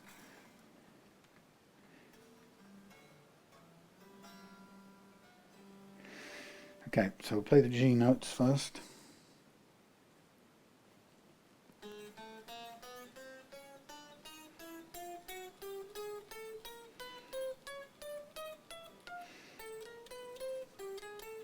So I'm listening out for the notes choking or not, and they're not choking. There is a little tiny bit of fret slap coming in, but I'll worry about that. I'll go over that again with the other file. Now what we're getting at this action is we're getting the high E is choking out halfway between the G and the D. So I'm going to go back and I'm going to do a tiny bit more on the G at this end, mostly at this end. So I'm going to sort of focus down here where it's choking out, and I'm going to apply a little bit more pressure. I'm keeping it touching down everywhere, but I'm just, if you like, paying it a bit more attention down at this end, because I know there's an issue right there. So once I've done that, I'll put it back in its slot, try it again.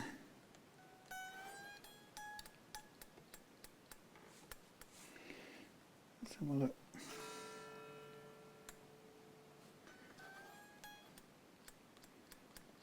So that's still choking out on the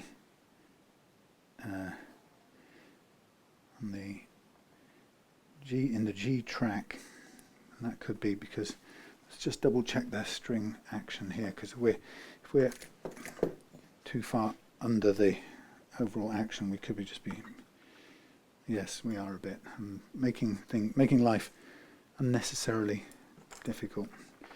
So let's just bring this back up to where it should be. It's only a tiny amount, but flattening the neck out makes a fair difference.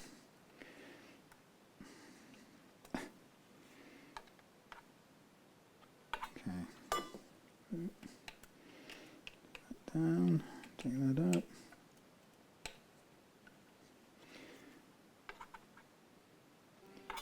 Of course, they're all, all these are interrelated, so you have to kind of keep an eye on them, that when you alter one, the others change as well. Very small amounts, but it's enough to, when you're working with tiny clearances like this, it's enough to make a difference.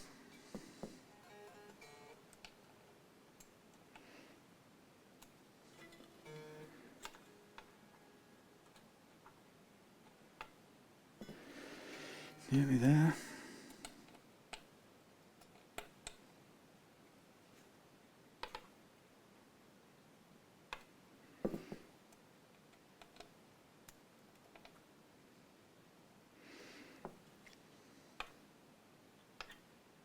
Okay, let's just put it back into tune.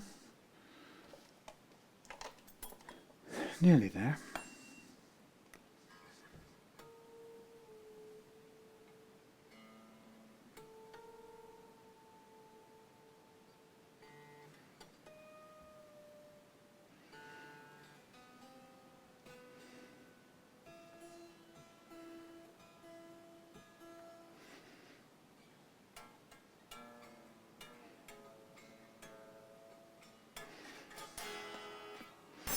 Okay, now we should.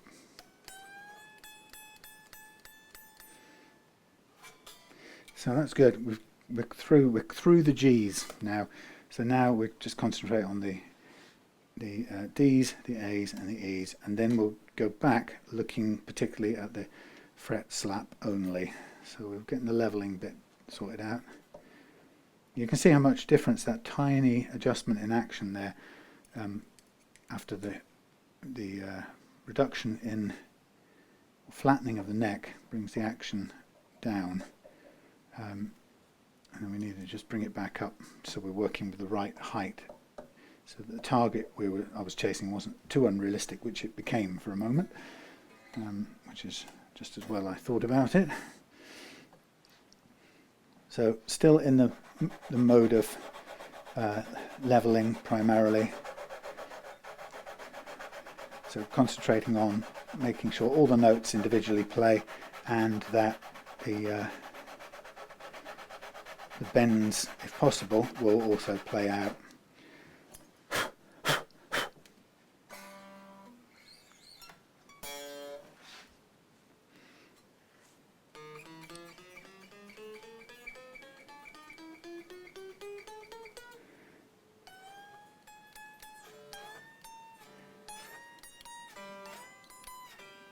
Hurrah, it's good. Now the A and then the E, and we're done. So in a way, this and the nut are the prime, the principal precision jobs. It's like you kind of I get stuck into it, and then by the time I've done this and the nut, that's it done. The only thing I'm really doing after that is cleaning or re-crowning the frets, cleaning, polishing, sanding and polishing them out so they're nice and smooth, shiny, and then cleaning everything up and restringing and setting the intonation. So the will it, won't it work properly stuff is done. There is, with this guitar, as you know, there's one more will it, won't it, and that is will it, won't it shed all its finish when I come to. See, that's cured the, apart from just there, that's got rid of almost all of the fret slap, so we might not even need to use the thing the second time round. I'm just going to concentrate a little bit more on this top section here where that tiny bit of slap was remaining, but it was very, very small. Nothing to worry about. And now I'm going to do the low E bass track. So if these all play happily without the fret slap now, because this thing is doing both jobs at once, it's leveling relatively high or low frets relative to each other, but it's also imposing its curve a little bit onto the sort of bumpy, uneven surface of the fretboard. So it's doing both things at once. And if it does both successfully all in one go, then we don't need to go back and do it with the second time.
Okay, I'm going to do, because there's a little bit of slap going on up here, I'm going to calibrate for the D, the thingy and the thingy.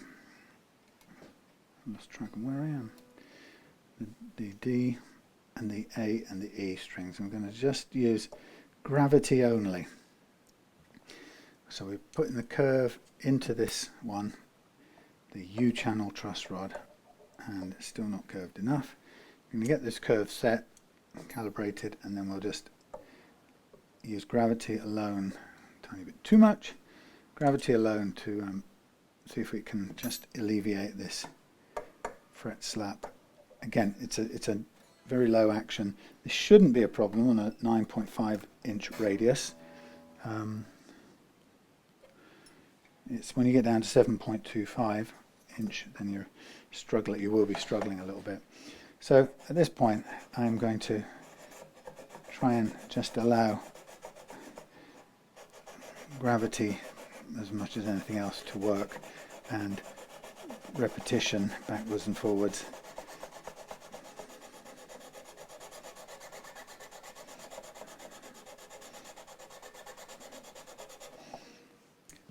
So I can see it's taking a bit off there, which is interesting.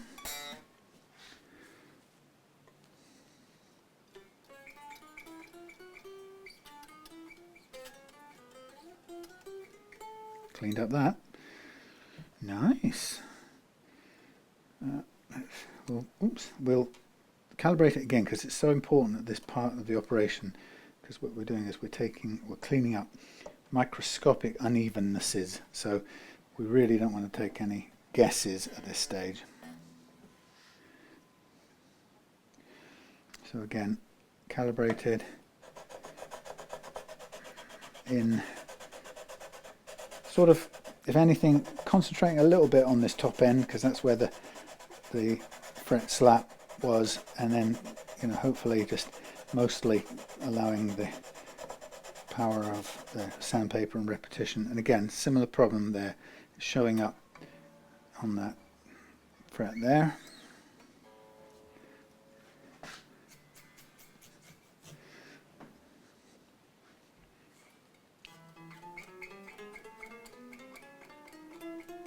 Yes.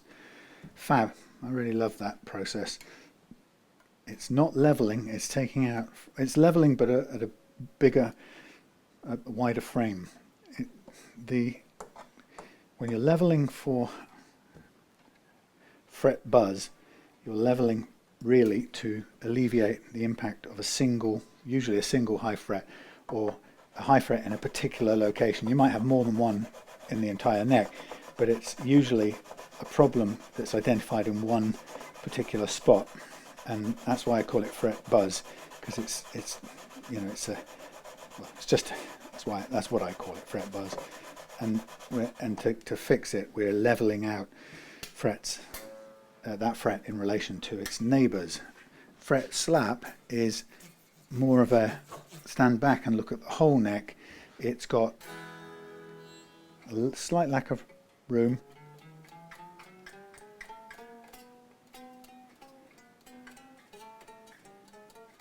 Tiny bit right at the top here.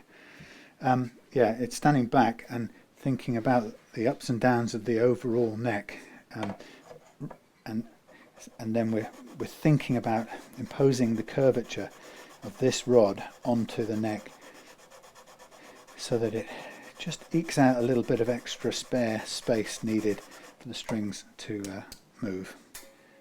That's quite good.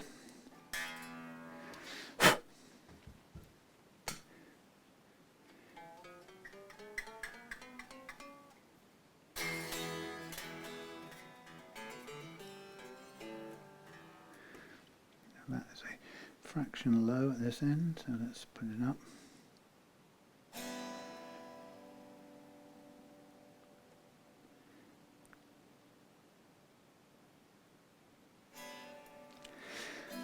Fab.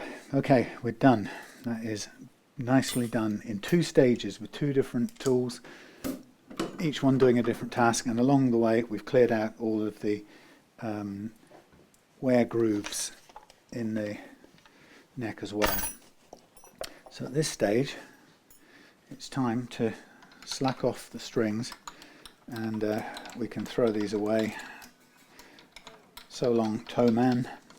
Now what will happen is, as we take the strings off, probably best take them from the outside in, so, and you take the middle ones off last so that you don't flip the adjustable nut miles away. And then we'll cut these away and we'll be on to the cleanup process. Now, like I said, we got no choice regarding the finish on this guitar. We have to trust. We have to trust that Fender's got it right on this guitar. It may not have, okay, but we can't do the setup with anticipating that it's going to be a lousy finish that's going to fall off. It might do that. We know that as a fact.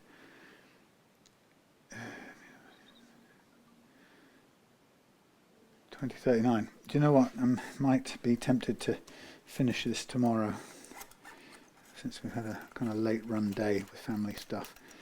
I've also got to go and rescue my spraying.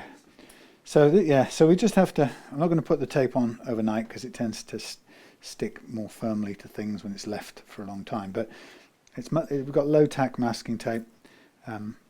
If it's going to pull stuff from the front of the board, it's going to pull it, and if it's going to pull the neck off, it's going to do it. So we can't be afraid of it, frankly. We just, you know, we can't.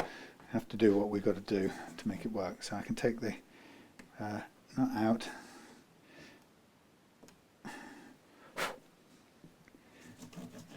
Wipe some of the remaining dust off. And I always get to look out the window and see who's pulling in a car. What I'll do right now is I will do the recrowning. Now these are quite low frets to begin with, so the recrowning is going to, we don't have a lot of height, and I don't want, if they're too low, what you tend to find is the edge of the file starts to rub against the finish, and you can't really avoid it, and it can make an impression whether you've got the paper on it or not. And like I say, I don't really want to put the paper on now, leave it overnight with the paper on. So what I'll do is I'll do it now and see how it goes. So we're going to use the medium edge. Got my sort of clag clearing device.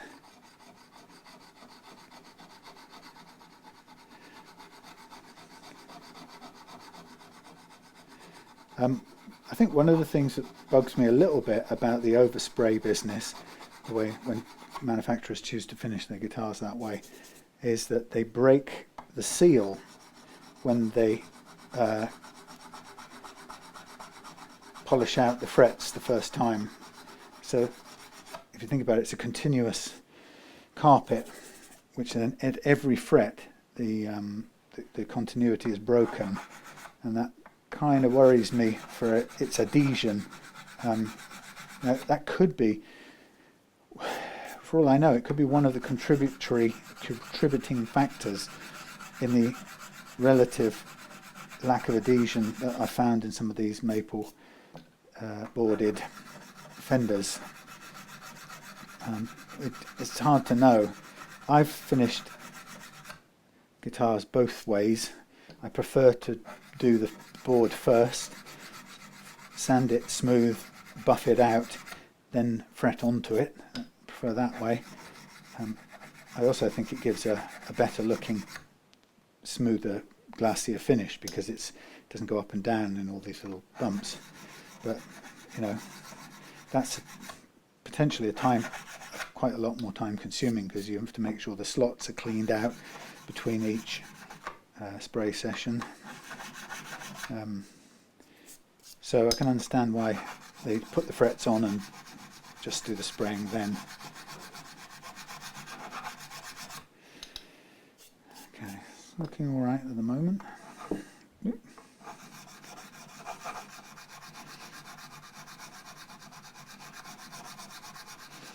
I think with this, when I put the paper on, I will do my utmost not to wrap it around the neck, and I'll just stop it at the edge and see if we can do it that way, just to minimise any risk. Like I said though, if it's got a mind to come off, it'll do it whether we like it or not.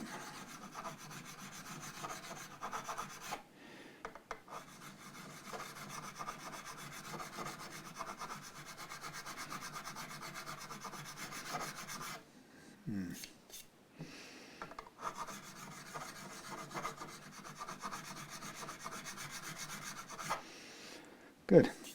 It's sort of working okay at the moment. Everything is going according to plan.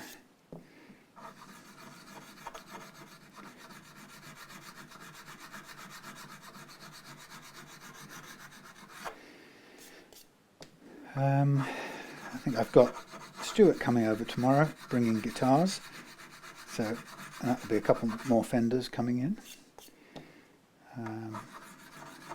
Oh, another American Fender.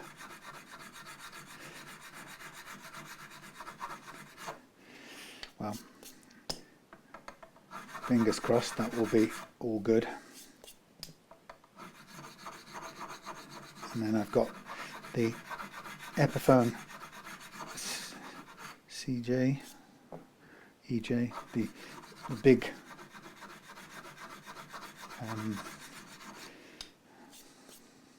what's the word? Dreadnought looking thing.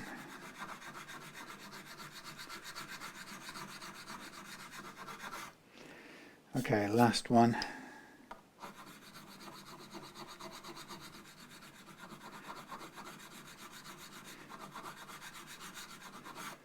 Okay. It's good. Right. That's that bit done, and I think I'll pause it now because of the hour, it being this o'clock, 8:45. Yeah, let's call it quits now. I'll hang it up for the night. Yeah, all good. What we could also do with this is no, actually that's not bad. I was going to possibly sand down one of these grub screws fractionally, but I don't think it really needs it. So we've got everything ready to go tomorrow. Hang up a few bits bits and pieces safely out of the way. Yeah, so what was good, as you could hear me getting rid of the fret slap, which is a nice characteristic of this method of leveling, which you can't get with any other system. That's why, as I say, I do it that way. So it's a very useful characteristic. And one of the reasons I find it really useful is actually it's very encouraging, because sometimes you can be doing it and you can feel like you're not getting anywhere, and it can be, at worst, it can get almost demoralizing, because you're working on it and it doesn't seem to be improving, and you get into sort of the blind spot where you don't know whether you should carry on leveling or whether you should stop, and something's gone wrong. So in my experience, this is a very handy, can I get this off? Thank you.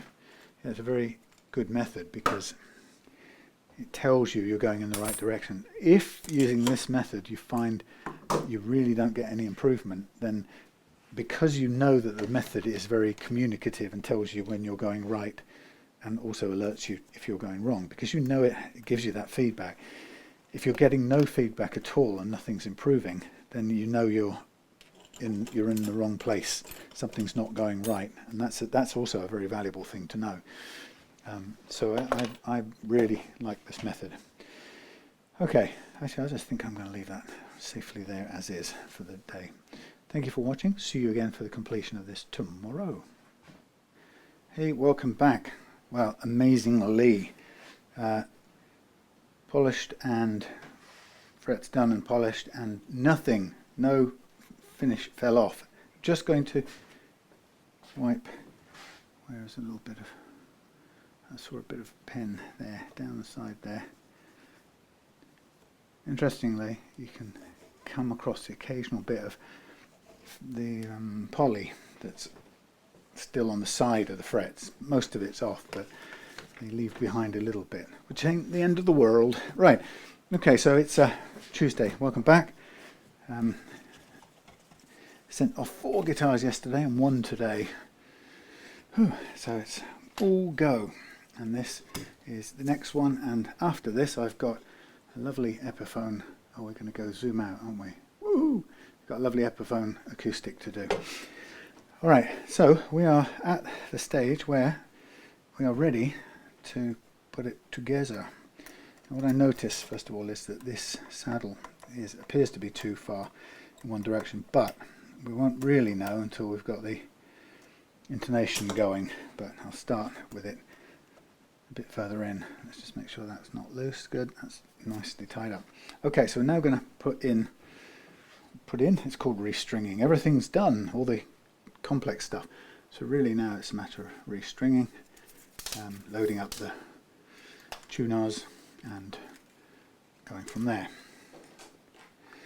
So this was a really good example of a very standard sort of guitar. I mean, I don't mean that it's a very nice guitar, but standard in the sense that it presented with the same very familiar problems that I see on most guitars, and that is a combination of 1 or 2 uneven frets that are interfering with the bends. Not that many these days, with well, less. Now I was going to say less with just straightforward uneven frets, but actually the truth is, in the days when I used to count and measure how many frets were uneven, I was doing it with a fret rocker. It was the old style approach, and so that really wasn't massively representative. I mean, yes, it was true that with the neck unloaded and at rest, I was getting a snapshot of how many relatively uneven frets there were, and that was true. There was nothing untrue about it, but it's a little bit unrealistic in that, of course, we know that they don't have to all be mathematically perfectly level. They just need to be level enough, relatively speaking, for the action I've set, and that's a kind of different matter. Now, if you remember, we're going to put on the D and the G string first to hold our adjustable nut in place. So D and G first, and then also we'll do is get all the holes, peg holes lined up, just to make it a bit easier. Yes. So yeah, it's quite a common thing, this issue, the sort of level, the balance of uneven frets, and really, like I say, not that many major individual frets standing out of line, but usually enough to compromise high bends at low action settings, and that's really where it shows itself to be a problem. And what's nice is I know that this method is very good for taking care of that. So it seems to be, I'm picking up confidence, or gaining in confidence, of using the leveling tool in those two slightly different modes. And as you could see on this one, sometimes it pretty much does both jobs in one. Occasionally it does. This time yesterday I needed to do a little bit more.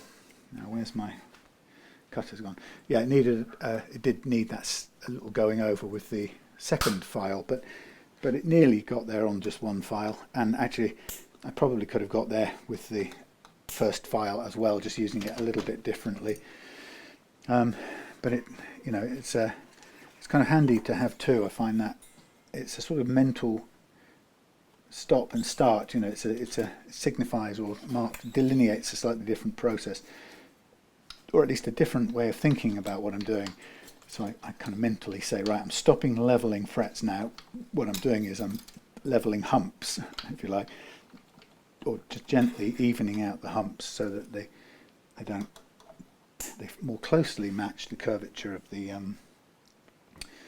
tool. So anyway, so what we've got to do at this point in the game is we have to string up and stretch out the strings, because if you remember me saying, the stretching of the slack is 50% of your tuning stability right there. And I know we all sort of know that we've got to stretch strings, but actually almost nobody who sends me the guitar has stretched their strings to that extent. And so if I can pull slack out of them and detune them, then I know that that's going to have been playing a part in a relative lack of tuning stability. So I really encourage you to practice this very thorough stretching method. And it seems like a real chore to do it, and takes so long, but you do it the once and then you play your guitar forever after. And also the thing about the slack putting your guitar, or the residual slack putting your guitar out of tune, is while it does that, we very often tell ourselves it's all manner of other things doing it. So we blame the tuners, or we blame the tremolo for being useless and not being able to be used. Even the cheapest tremolos. Somebody made a comment in a thing I read yesterday saying the Squier tremolo was absolute garbage, and you throw it away as soon as you get it and put another one in. That's not true at all. You can make a Squier tremolo work absolutely perfectly well. There's nothing wrong with it. Fender weren't stupid, nor Fender himself wasn't stupid. That thing was as pretty much as good as it gets from the outset, and it works beautifully well. But we blame the tremolo, always blame the tremolo, when the other two factors aren't sorted, i.e. the nut slots, the first fret height, and the slack in the strings. And once we get that taken care of, it'll transform what your guitar can do,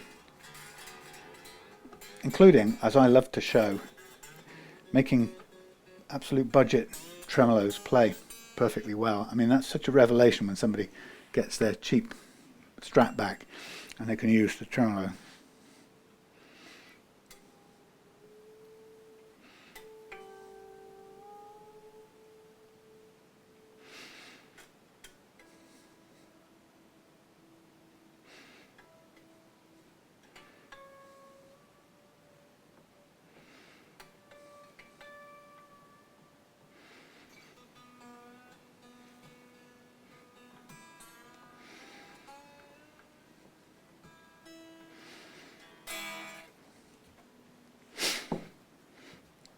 Okay, so the stretching process is grab the thumb and forefinger.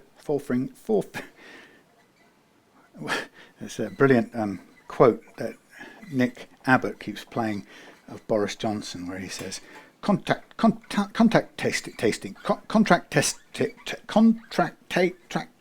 He does it about 6 times in a row and gets it wrong every time. It's amazing how many times it just seems to give and give and give. Well, it certainly does when Nick Abbott plays it out every Saturday.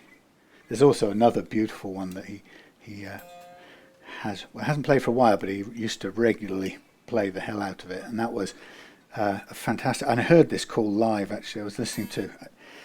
I used to force myself to listen to. What's his face? That horrible chap. Sorry, I just don't like him much generally, but Nigel Farage. I used to listen to him because I found him such a.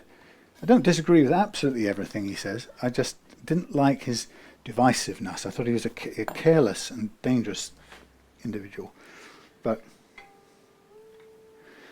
so I used to force myself to hear a different point of view, or a contrary point of view to mine.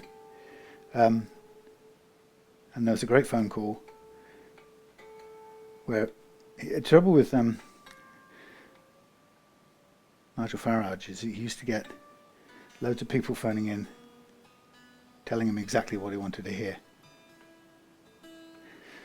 It's kind of like the only place they could get it out of their system and say what they really felt. So he'd get all these massively sort of supportive phone calls, and there was this call next came, he'd had about 3 in a row, and then this call came through and said, I was, I used to be 100% behind what he said, I used to be 100% behind Brexit. I was all for this, that and the other, and then something life-changing literally came along and changed my point of view completely.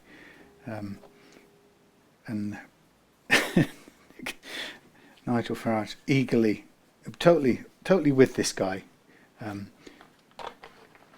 Oh no! God damn it! No, hang on. Wait a minute. I got it wrong. I think he rang in saying I used to be a Remainer, fully behind Remain, and then something happened that completely changed my point of view, and it was set up so that Nigel Farage was kind of dying to hear this thing that brought this guy over to the other side, and they said, "Oh, what was that?" And the guy, without missing a beat, said, "I was kicked in the head by a horse," and there was a silence, and Farage said, "Yes, well," something like that.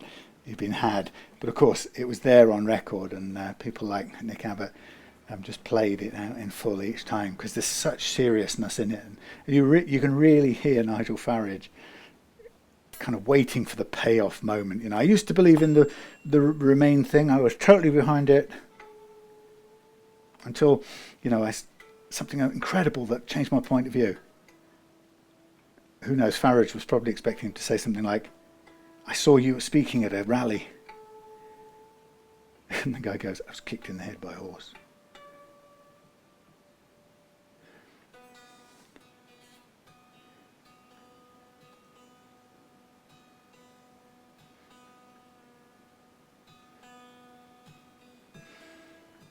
So they're not bending as much or detuning as much. So the thing is, you basically keep going as far as you can until it doesn't detune anymore, and you usually find that the thicker strings, the wound strings, will store the most slack longest. But you could do this 3 or 4 times in a row, followed by some serious bends to make sure that it really does get rid of all the slack.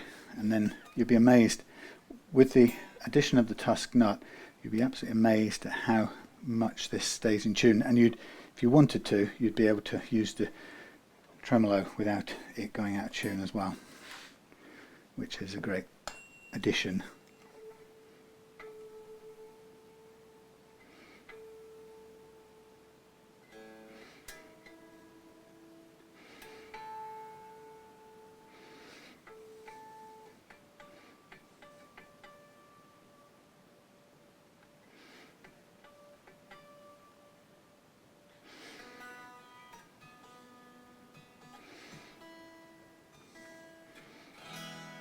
There we are. Perfect. Now, the one more thing to do. The tuning, no, that thing called, what's the word? Intonation. So, intonation, I've got a Strat finally in the workshop, so I'll do it on the Strat, but you can do the intonation on the bench. People get very, very exercised by the idea of, it's all wrong, you've got to do it in playing position. Well, it's not the end of the world if you do it on the bench position with the neck supported. There is a minuscule difference, but it's so little as to make no major difference. And you have to remember that we're talking distances here. The intonation is about the playing length of the string, and that's a distance issue. We only use tuning as a guide to distance in this case. So what I'm going to do is plug her in, look at the thing, tuner, tune it to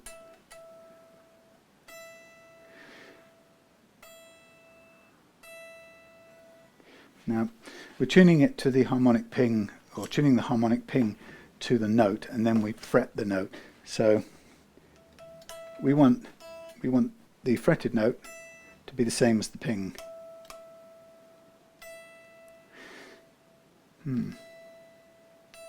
It's actually showing up a little sharp, which is kind of what I expect because it's starting off in a quite a sharp position. It's very close to the screw, so I would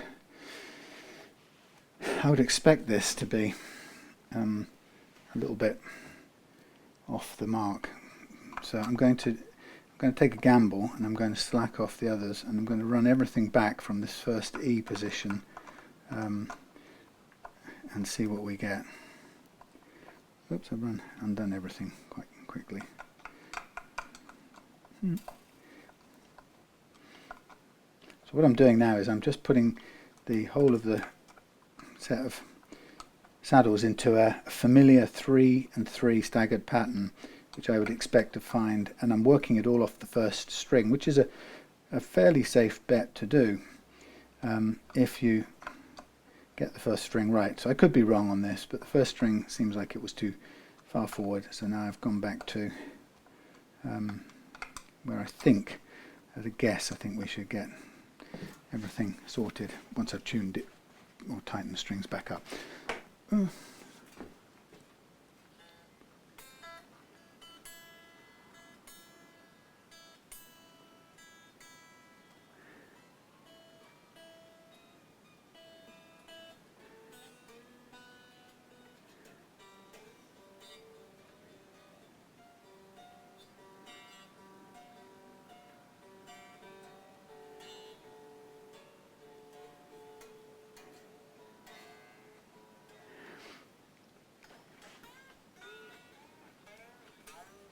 Right, we're doing one by one.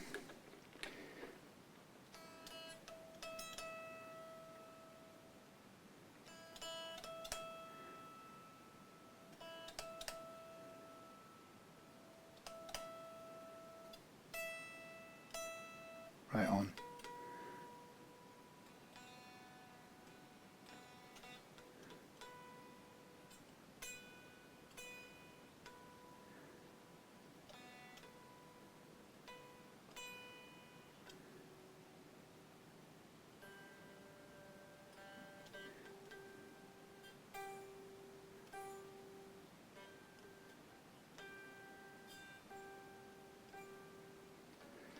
Let's try. The G's looking a bit different.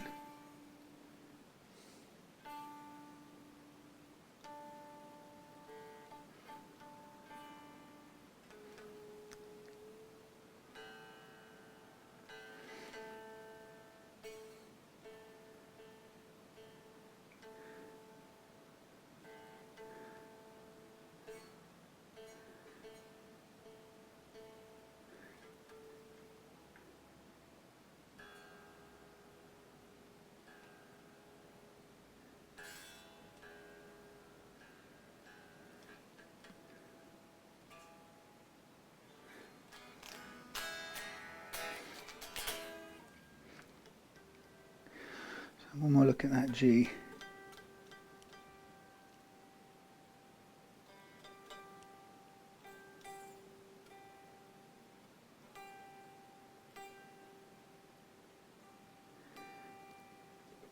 It's amazing how the note tails off and goes flat, but you can, if you leave it a long time, it drifts off.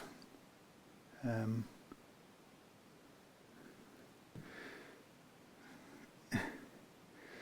me just quickly see what this is.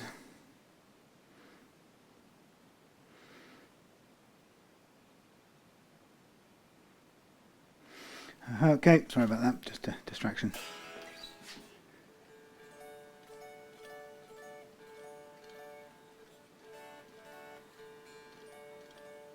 For me, that octave D open chord is always a good test for intonation. That's good. That's done. So the jump back was right. Now we're done. Now you've got to remember, I must say that the intonation is a subjective thing, and the reason it's the reason it's subjective, or has a degree of subjectivity, is because we all press the fret differently. So if your touch is lighter than mine, your note won't be as sharp as my note is. I'm trying to do it with a sort of an average take on it, but it's impossible to be average. No, you know what I mean.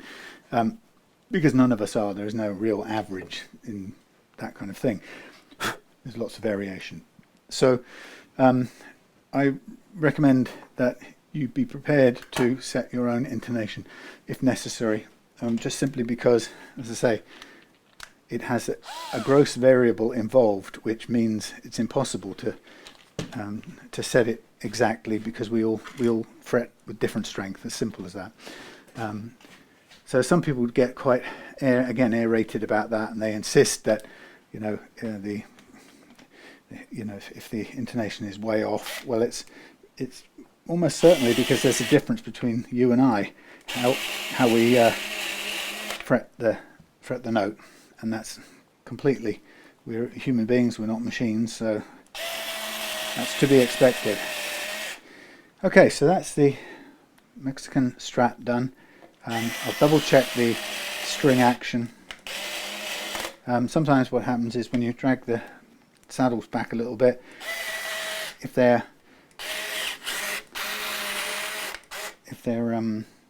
tall, high up on their feet, on their legs, you can get a little bit of change in the action.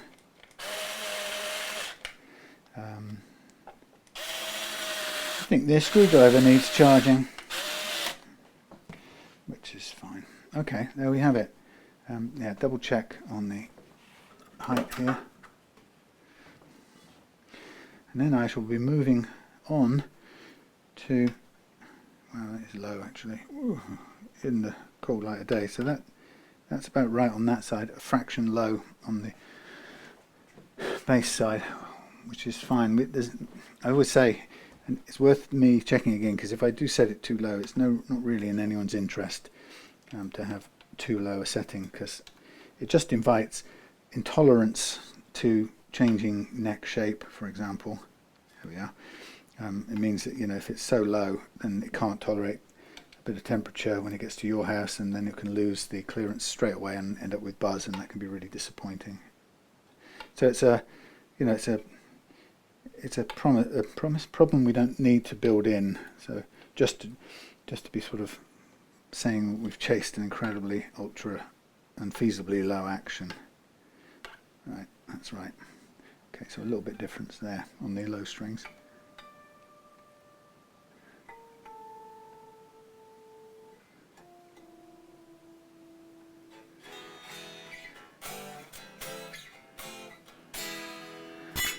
Lovely.